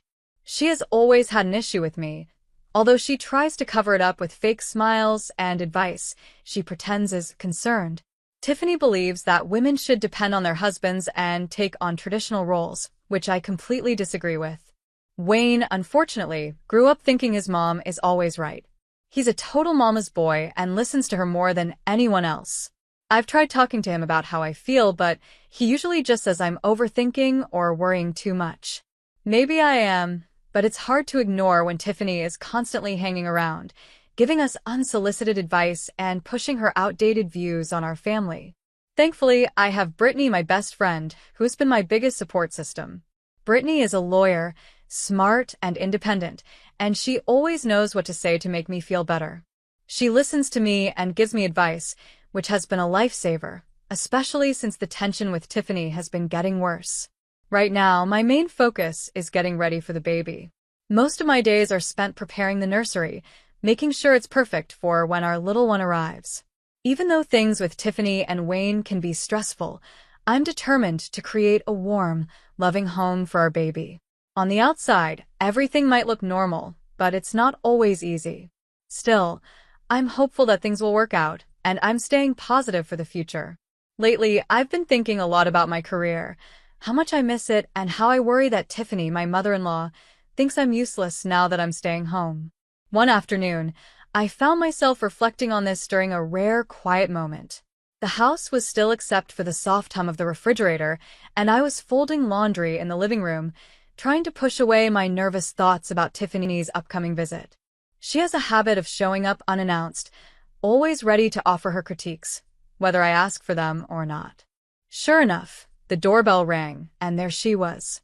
Her sharp eyes scanned the room like she was hunting for something to pick apart. "You know, Natalie, it's a shame to see you like this, just wasting away at home," she said. Her words stung, but I tried to stay calm and keep my voice steady. "Tiffany, I'm pregnant. Not incapable," I replied. "I'm just taking a break from work for now." She crossed her arms, her expression sour. "But you're not contributing, are you? My son is the one bringing in all the money. What exactly do you do all day?" I clenched the shirt I was folding, biting back the urge to snap at her. "I'm preparing for your grandchild, Tiffany. That's not doing nothing." My voice was firm but controlled, hoping to end the conversation there. She scoffed loudly, her disapproval clear. "Preparing? It looks more like you're lounging around while Wayne works all day, only for you to spend his money." Before I could even respond, she stormed off upstairs. My heart was pounding as I followed her, unsure of what she was planning. When I reached our bedroom, I was horrified to see her pulling open drawers and slamming closet doors. Without warning, she began throwing my clothes out the window. "My son is the breadwinner, and you're useless," she shouted, grabbing another handful of my belongings and tossing them outside. I stood there, frozen in shock, as she continued her rampage. My hands shook as I watched my things land in the grass below. "Tiffany, stop." I finally managed to yell, but she ignored me completely. Once she seemed satisfied with the chaos she'd caused, she pushed past me without another word, leaving the room in disarray.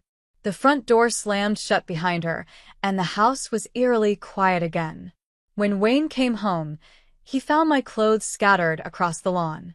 I didn't know what to say to him. The whole situation felt surreal, like something out of a bad dream. I was shaken to my core, wondering how things had gotten this far, and how I could ever set boundaries with someone so determined to tear me down. I was still trying to make sense of everything when Wayne came home. He walked up to the house, his face tense and confused as he looked at the mess outside. "Natalie, why is all your stuff on the lawn?" he asked, his voice filled with both surprise and concern. "Your mother," I managed to say, my voice shaky as I tried to hold back tears. "She thinks I'm useless." Wayne sighed deeply, the kind of sigh that seemed to carry all the weight of the world. "Look, Natalie, Mom can be a bit much sometimes, but maybe you should try to see things from her perspective," he said. His words hit me like a punch to the chest. "From her perspective?" "Wayne, she threw my clothes outside." "How can you think that's okay?" He was already shaking his head, brushing off my reaction. "She's stressed too. We need to be understanding." Understandings? The word echoed in my head, cruel and mocking. It felt like he was defending her actions instead of supporting me. While he went to pick up my scattered clothes, it felt more like he was cleaning up for her than standing by my side. Later, I called Brittany, my best friend, and the tears I had been holding back finally spilled over. "She threw my things outside, Brittany. In front of everyone. And Wayne, he just took her side," I said, my voice breaking. Brittany's reply was firm and full of warmth. "Natalie, this is not okay. You know that, right? You can't let her or Wayne keep treating you this way." "What can I do?" "He's my husband," I replied, feeling helpless. And she's harassing you, Brittany said without hesitation. Natalie, this could have legal consequences. You have rights. You can stand up for yourself. Her words gave me a tiny spark of hope, a flicker of strength I hadn't felt in a long time. I wiped away my tears, my heart beginning to steady. You're right, I said. I can't keep living like this. I have to do something. Start documenting everything, Brittany advised. Texts, incidents, her words, anything. It's not just about building a case if you need to. It's also about showing Wayne how serious this is. After we hung up, I sat down with a notebook and started writing. I listed every cruel word Tiffany had said to me, every incident that had made me feel small or unwelcome. As I wrote, something shifted inside me. Maybe Wayne couldn't see how toxic his mother's behavior was because he had lived with it all his life. Maybe I needed to show him, to make him confront it. That night, I made a decision. Things needed to change, and I wasn't going to wait for someone else to fix them.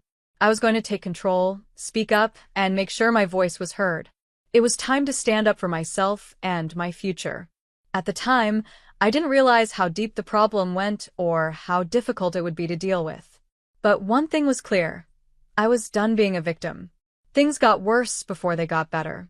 It started small, quiet whispers from neighbors chatting in their yards.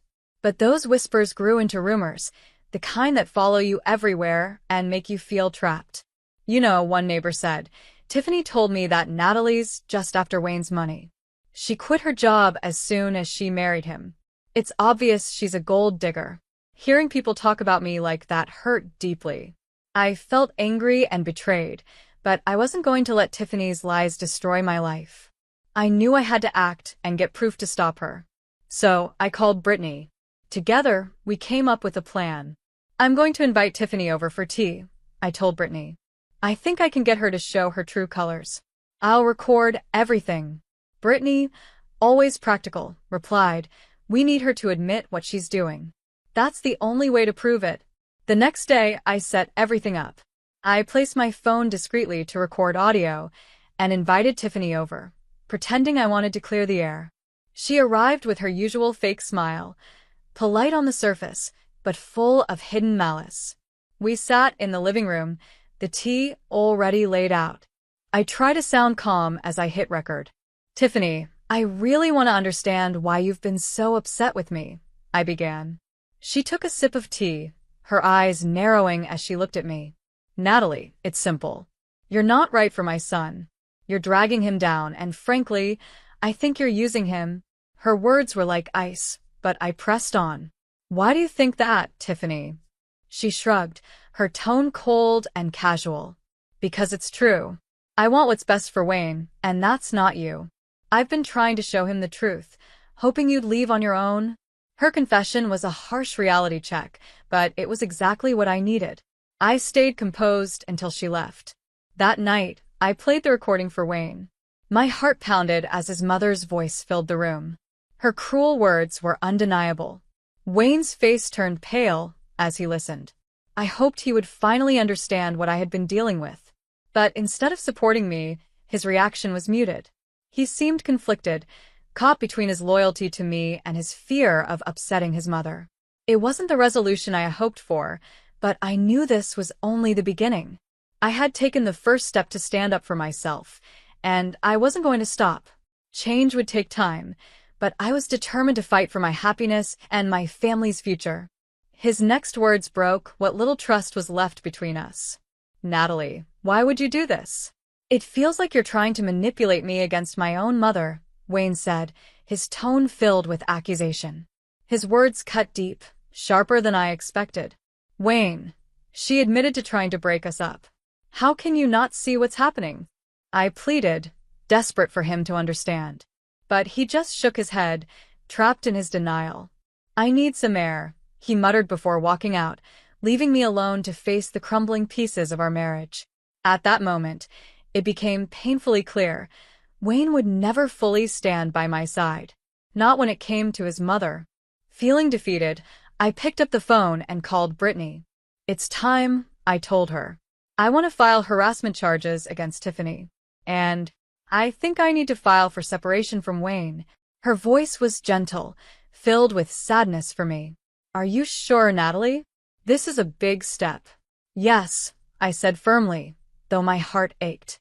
"It's the only way I can protect myself." After I hung up, I sat in the quiet of my home, letting the weight of my decision sink in. I knew my life was about to change forever. This wasn't the life I had dreamed of when Wayne and I got married, but as I looked around the house, I realized it hadn't felt like a real home in a long time. It was time to move forward. 2 months later, I found myself in a courtroom. The room was silent except for the shuffling of papers and hushed voices. Sitting next to Brittany, I felt a mix of nervousness and determination. Across the room, Tiffany sat with her usual defiant expression, her face a mask of stubbornness. Today, everything would finally be revealed, and I clung to the hope that justice would prevail. "Miss Jeremy, you may present your evidence," the judge's steady voice echoed in the high-ceilinged room. Brittany stood up, radiating confidence. Her presence was commanding, and I felt a glimmer of reassurance, knowing she was fighting for me. Brittany presented the recordings I had made, playing Tiffany's own words for the court. The venom in Tiffany's voice, her confessions of trying to break my marriage, and her relentless attacks on my character now filled the room. I could see the reactions of those present: shock, discomfort, even anger. Finally, the truth was out in the open, and Tiffany could no longer hide behind her fake smiles and polite facades. As I sat there listening, I felt a sense of release. I had done everything I could to stand up for myself. No matter what happened next, I knew I had taken the first steps toward building a better future, one where I wouldn't let anyone tear me down again. Whatever the outcome, I was ready to rebuild my life, stronger than before. Brittany began presenting all the evidence we had gathered: months of harassment, recordings of Tiffany's cruel words, testimonies from neighbors, and even a video showing Tiffany throwing my belongings out onto the lawn. Each piece of evidence felt like a weight being lifted off my shoulders. Tiffany's toxic behavior, which had once made me feel trapped, was now being exposed for everyone to see. Instead of holding me down, her actions were now helping to free me. "Ladies and gentlemen," Brittany addressed the court, her voice calm but firm. "It's clear that Mrs. Walters' actions were deliberate and harmful. Her goal was to drive my client to a breaking point. We seek a restraining order and damages for the severe emotional distress she caused." Tiffany's lawyer tried to defend her by painting her as a concerned mother who was only looking out for her son. But the evidence was overwhelming. The recordings, testimonies, and video made it impossible to deny what she had done. When Tiffany took the stand, her usual confidence seemed to crack under the weight of her own admissions. "I just wanted what was best for Wayne," she said, her voice trembling slightly. She glanced at me, and for the first time, I thought I saw fear in her eyes. It was hard to feel sympathy after everything she had put me through. The judge didn't take long to make a decision. The court grants Miss Jeremy a restraining order against Mrs. Walters. Additionally, Mrs. Walters is ordered to pay damages for emotional distress. This case is closed. The sound of the gavel was like music to my ears. As we left the courtroom, Brittany placed a reassuring hand on my shoulder. "You did it, Natalie," she said. I could only nod, feeling a mix of relief and closure. This painful chapter of my life was finally over. The aftermath came quickly. Wayne's lack of support during the trial didn't go unnoticed. Neighbors who had once been friendly toward him became distant, and I heard that whispers followed him wherever he went. One evening, he showed up at my new apartment, looking uncomfortable as he stood at my door. "I'm sorry, Natalie," he said. "I see it now. Can we try again?" His words lingered in the air, but my heart had already moved on. "No, Wayne," I said softly but firmly. "It's too late." He nodded, sadness filling his eyes, but I turned away, closing the door on what used to be. With Tiffany out of my life and my marriage behind me, I focused on rebuilding. Brittany, as always, was my rock. She stood by me through the last months of my pregnancy and helped me move to a new city where I could start fresh. Though it had been a painful journey, I was finally ready to move forward and build the life I deserved. I found a new job in marketing, and it felt like a fresh start. Getting back to work brought excitement and energy back into my life. Balancing my career and being a mother wasn't easy, but it gave me a sense of purpose and made me feel whole again. Slowly but surely, my spirit began to heal. The day I gave birth to my daughter was the most incredible day of my life. When I held her for the first time, I felt an overwhelming sense of love and relief. She was so tiny, so beautiful, and absolutely perfect. In that moment, I made a promise to her, a promise to give her a life full of love, peace, and happiness, free from the shadows that had once darkened mine. "Welcome to the world, little one," I whispered to her. "We're going to be just fine." As I sat in that hospital room holding her, I realized something important. I hadn't just survived everything I had been through, I had taken my life back. I had broken free from the toxic chains that had tried to hold me down, and now I was truly free to move forward. Holding my daughter, I knew that brighter days were ahead for both of us. This is where my story ends, or maybe where a new chapter begins. But I want to ask you something. Do you think I was right to completely cut Wayne out of my life?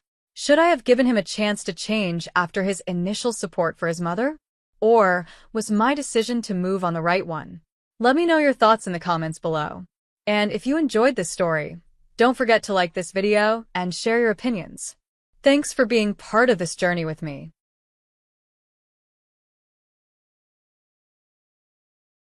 I was filled with happiness because of my recent promotion. I couldn't wait to share the exciting news on our 3rd wedding anniversary. I planned to tell my husband, Paul, and my mother-in-law, Mrs. Jerry, during a special dinner. I imagined a night of celebration, full of laughter and joy. But what actually happened changed everything I believed about my life. Instead of celebrating, I faced something so unexpected and hurtful that it left me shocked. As soon as I shared my news, my husband's reaction stunned me. He stood up suddenly, his face filled with anger, and before I could even process what was happening, he slapped me hard across the face. The impact left me sitting on the floor, holding my cheek in pain and disbelief. In that moment, everything I thought about my life and marriage fell apart. But along with the pain and confusion, something else rose inside me, a fierce determination. I realized I couldn't stay in this toxic relationship. My life had to change, and I decided I would take action. Little did I know my choices over the next few weeks would completely turn my world upside down. Let me start from the beginning. My name is Anna, and I work as a financial analyst in Alexandria, Maryland. My life seemed perfect on the surface. I thought everything was going as planned until that night. It was supposed to be a memorable evening. I had just been promoted to senior financial analyst, a position I had worked very hard to achieve. This was a big moment for me, and I felt proud of my accomplishment. I wanted to share the good news with my husband and his mother during our anniversary dinner, thinking they would be happy for me. The restaurant we chose was beautiful, with soft lights and gentle music in the background. It felt like the perfect setting for a celebration. I sat at the table, feeling nervous but excited. Paul was smiling at me, and I thought he was going to be thrilled with my news. His mother, Mrs. Jerry, was also there, looking elegant as always. I took a deep breath and finally said, "Paul, Mrs. Jerry, I have some wonderful news. I've been promoted to senior financial analyst." I expected smiles, congratulations, or maybe even a toast to Paul the occasion. Instead, there was silence. The happy moment I had imagined disappeared. Mrs. Jerry's face darkened, and she looked at me with disapproval. Then she spoke, her voice cold and sharp. "Is this what we raised him for? To be overshadowed by his wife's career?" Her words hit me like a slap in the face. I couldn't believe what I was hearing. I had expected pride or at least a polite response. Instead, it felt as though I had done something terribly wrong. Paul didn't defend me or celebrate with me. Instead, he shifted uncomfortably in his seat, avoiding my eyes. This wasn't the life I wanted. In that moment, I realized I had to take control of my own happiness. What happened that night was the beginning of a journey that would change everything for me. I could see the struggle in Paul's eyes. He wanted to stand by me, but he was caught in a tough spot, torn between his wife and his mother. He hesitated before speaking, his voice soft and uncertain. "Mom, this is great news for Anna. We should celebrate her success," he said. But there was no strength in his words, no real support. Mrs. Jerry wasn't going to let it go. She shook her head, her expression hard. "What about starting a family, Anna?" she asked, her voice sharp. "Do you think a promotion can replace the joy of having children?" Her words stung, and I felt a wave of anger rising inside me. I took a deep breath, trying to stay calm. "I believe I can balance both my career and a family, Mrs. Jerry," I replied firmly.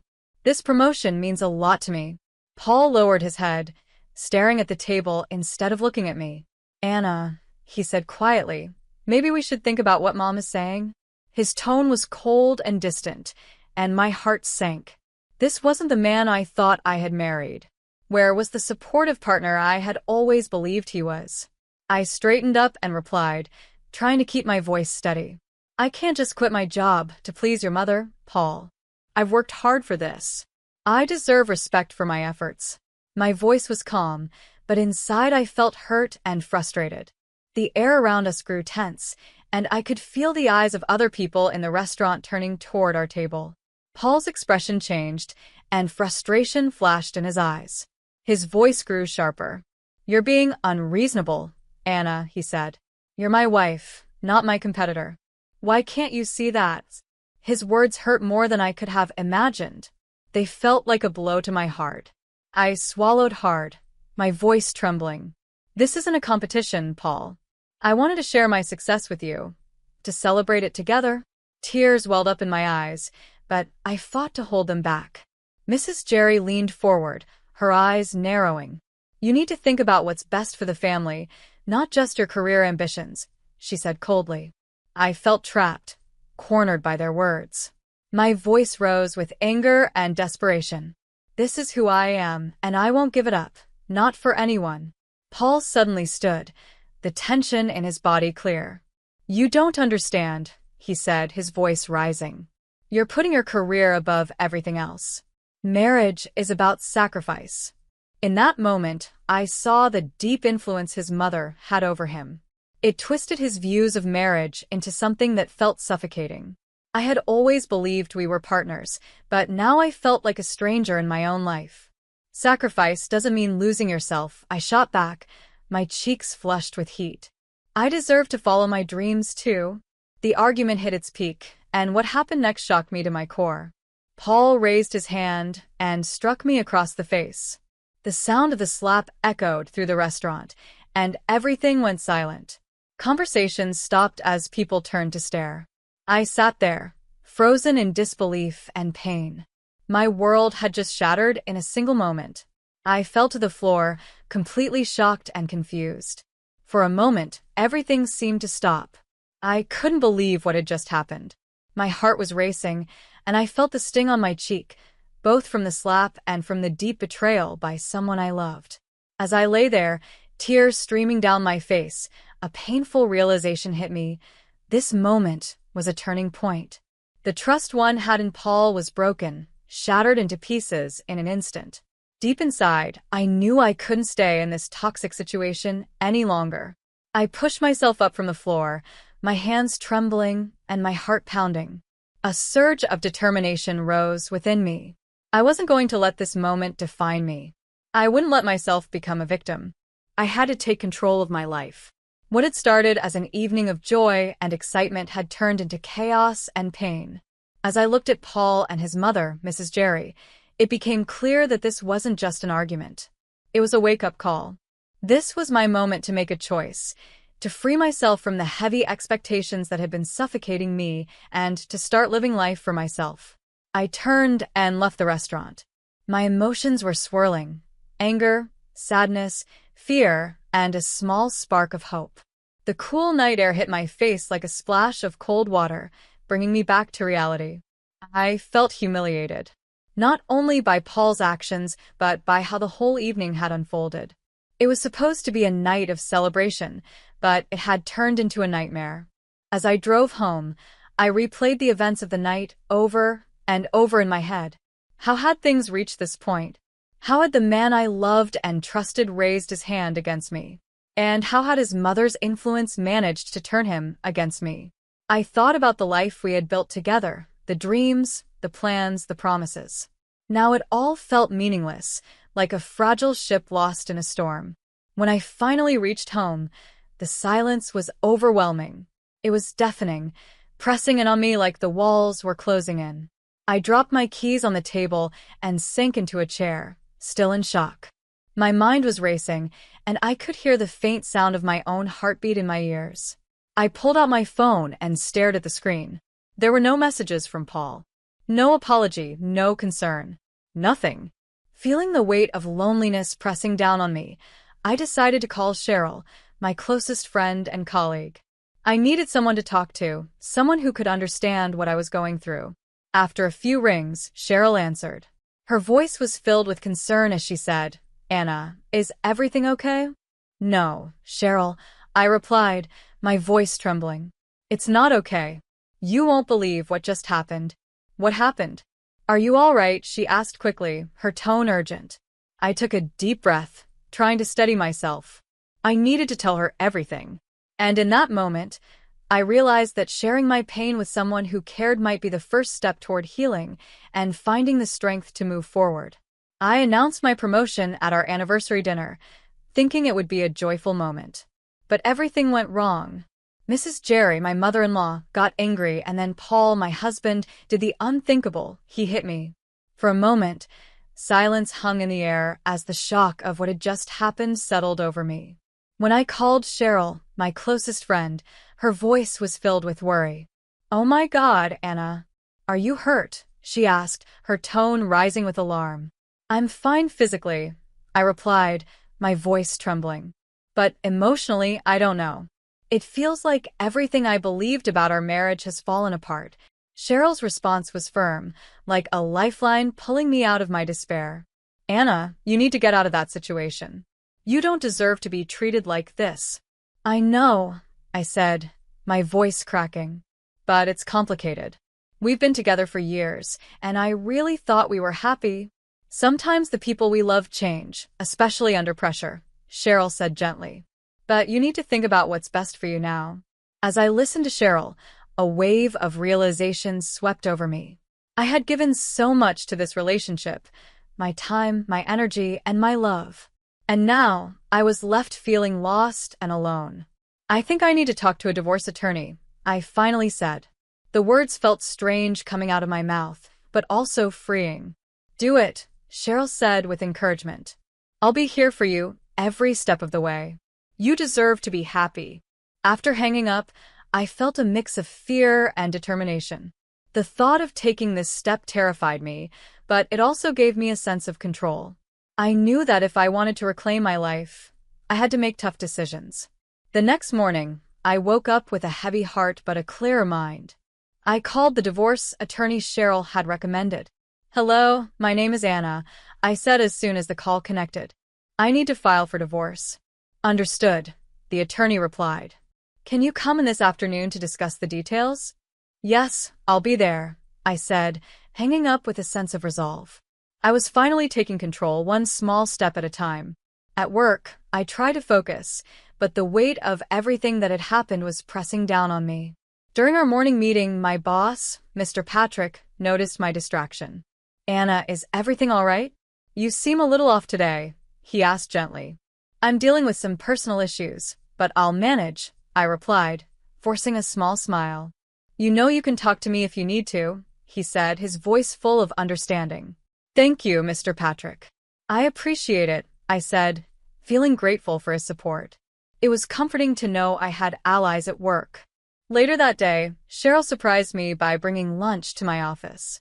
Her thoughtfulness reminded me that, even in the darkest moments, I wasn't completely alone. I was beginning to see that with the support of friends and my own strength, I could rebuild my life. "I thought you could use a break," Cheryl said as she slid into the chair across from me, placing a lunch bag on the table. Her thoughtful gesture brought a small smile to my face. "How did the meeting with the attorney go?" she asked gently. "I haven't gone yet," I admitted, lowering my gaze.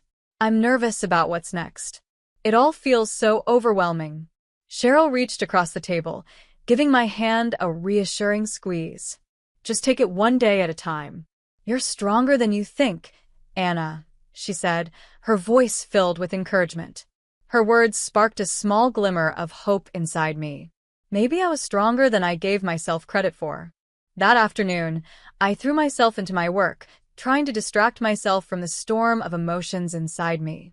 I focused on spreadsheets, numbers, and analysis, anything to keep my mind busy. For a few hours, I managed to escape the heaviness of my reality. Work became my safe space, a place where I felt capable and in control. Eventually, the time came for my appointment with the divorce attorney. My heart pounded as I stepped into the office, feeling a mix of fear and determination. A middle-aged woman named Teresa greeted me warmly. "Let's get started," she said, her tone both professional and kind. Her calm presence immediately put me at ease. Teresa listened patiently as I shared my story, detailing the struggles I had faced, both emotional and physical. As I spoke, I felt a sense of empowerment growing within me. For the first time, I wasn't just a victim. I was taking action to reclaim my life. Teresa nodded thoughtfully and said, "Anna, it sounds like you've made the right choice for yourself. You deserve to be in a healthy and supportive environment." Her words hit me deeply. For so long, I had put everyone else's needs ahead of my own. Hearing someone affirm that I deserved better made me feel validated. When the meeting ended, I walked out of her office with a mix of anxiety and exhilaration. I had taken the first step toward a new life. The path ahead wouldn't be easy, but I was ready to face it. The weeks that followed the anniversary dinner were a whirlwind of emotions and tough decisions. After meeting with Teresa, I began the difficult process of separating my life from Paul's. Each day felt like a tug-of-war between fear and hope. Some moments were filled with dread as I faced the unknown, but others were marked by a growing determination to rebuild myself. At work, I poured all my energy into my projects. My recent promotion reminded me of my worth and the bright future I could still create. Work gave me purpose and kept me moving forward. Though the road ahead was uncertain, I held on to the belief that I could find my voice, my strength, and my freedom. I was no longer defined by someone else's expectations. I was learning to define my own. I focused on proving myself, not just to my colleagues, but to myself as well. Work became a place where I could channel my energy and rebuild my confidence. My boss, Mr. Patrick, continued to check in on me regularly. One afternoon, he stopped by my desk with a kind smile. "Anna, you're doing excellent work. If you ever need to talk, I'm here," he said warmly. "Thank you, Mr. Patrick. I really appreciate your support," I replied, feeling genuinely grateful for his understanding. His encouragement reminded me that I wasn't completely alone. One evening, my phone buzzed with a message from Cheryl, my closest friend. It read, "Let's celebrate your new beginning. How about drinks this weekend?" Her message brought a much-needed smile to my face. I realized how much I needed a break, a chance to relax and feel normal again. "Absolutely. I could use some fun," I replied, feeling excitement bubbling inside me. That Wednesday, we met at a lively bar downtown. The atmosphere was warm and energetic, with laughter and music filling the air. As I walked in, I felt a sense of relief, like I was stepping out of the heavy shadow that had been hanging over me. Cheryl waved enthusiastically from a corner table, and I quickly joined her. The weight of the past few weeks started to lift as we sat down. "Cheers to new beginnings," Cheryl exclaimed, raising her glass high. "To new beginnings," I echoed, clinking my glass against hers with a smile. We talked about everything: work, my promotion, and my plans for the future. I shared an idea that had been on my mind for a while. "I want to start a mentorship program for young women in finance," I said, my voice filled with excitement. "I want to help them navigate the challenges I've faced." "That's a brilliant idea," Cheryl said, her face lighting up. "You'd be an amazing mentor." As the evening went on, I felt lighter and more like myself. Laughing and connecting with Cheryl helped me rediscover my passions and dreams. It was exactly what I needed to reignite my spirit. The following week, I met Abigail, a professional contact who had invited me to speak at an upcoming conference. We met at a small cafe to discuss the details. "I'm so glad you decided to join us, Anna," Abigail said. "Your story will inspire so many people." "I hope so," I replied with a smile. "I want to empower others to find their voice." As the conference date approached, I carefully prepared my speech. I worked hard to weave in the lessons I had learned, hoping to make a meaningful impact. The night before, I stood in front of the mirror, practicing my words. I felt a mix of nerves and excitement, but also a growing sense of purpose. On the day of the conference, I stepped onto the stage, feeling the weight of the moment. The room was filled with women, all eager to hear my story. My heart raced, but as I began to speak, a wave of calm and determination washed over me. "I stand here today as a survivor," I began. "Someone who has faced the storm and come out stronger." I shared my journey, and as I looked around, I saw women nodding in understanding. In that moment, I felt a powerful connection with the audience, and I knew that I was on the path to something truly meaningful. "I know what it feels like to be trapped," I said, my voice steady but filled with emotion. "To think your dreams don't matter. But I'm here to tell you that your voice matters. Your dreams matter. You deserve to follow your passions." As I spoke, I felt my confidence growing. When I finished, the room erupted in applause. The sound was overwhelming, and I felt tears welling up in my eyes. Afterward, women approached me one by one, sharing their own stories. Some thanked me for my honesty, while others told me how much they related to my journey.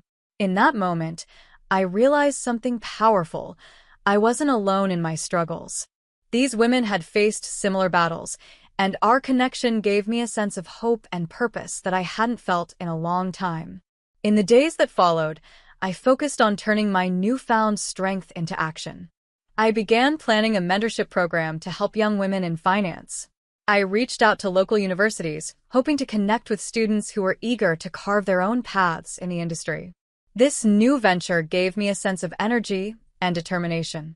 I was no longer just Anna, someone defined by the expectations of others. I was Anna, a mentor, a leader, and a voice for change.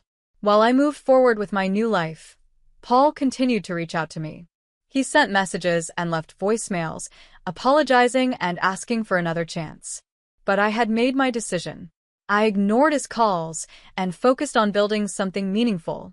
I was learning to set boundaries and to prioritize my own well-being. One evening, I received a text from Mary, a mutual friend. "Paul's been asking about you," she wrote. "He says he regrets everything." "It's too late for that," I replied. My heart felt heavy, but I was resolute. I had moved on. I was building a new life, and I wasn't going back. As the months passed, I found my footing in this new chapter of my life. The mentorship program began to grow, and I started meeting with young women who were excited to pursue careers in finance. For the first time in a long time, I felt a renewed sense of purpose. One Wednesday, I hosted the program's first meeting at a local cafe. As I looked around the room at the eager faces of the participants, I felt a rush of excitement. "Welcome, everyone. I'm so glad you're here," I said, my voice steady and warm. "Today, we'll share our stories and talk about the challenges we face in our careers." The discussions were lively and heartfelt.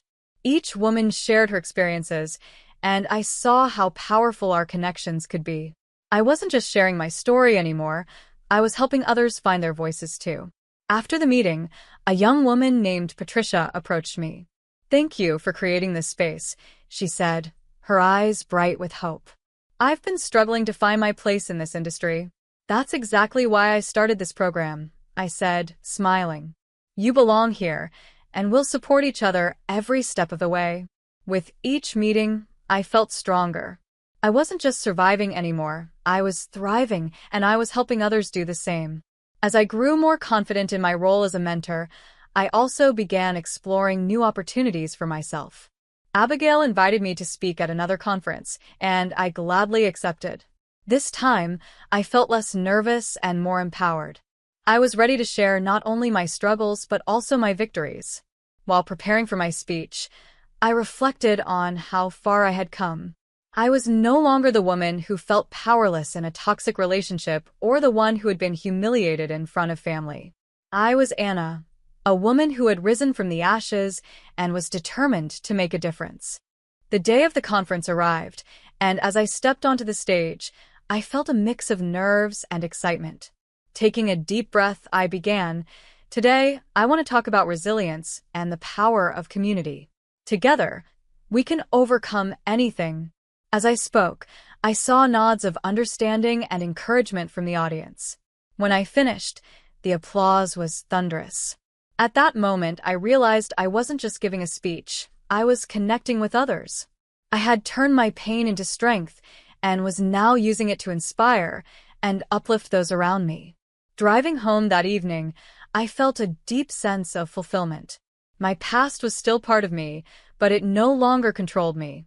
I was building a new life on my own terms, a life filled with purpose and hope. I was ready to embrace whatever the future held, confident that I had the strength to face anything that came my way. My journey wasn't over, but I knew I was on the right path.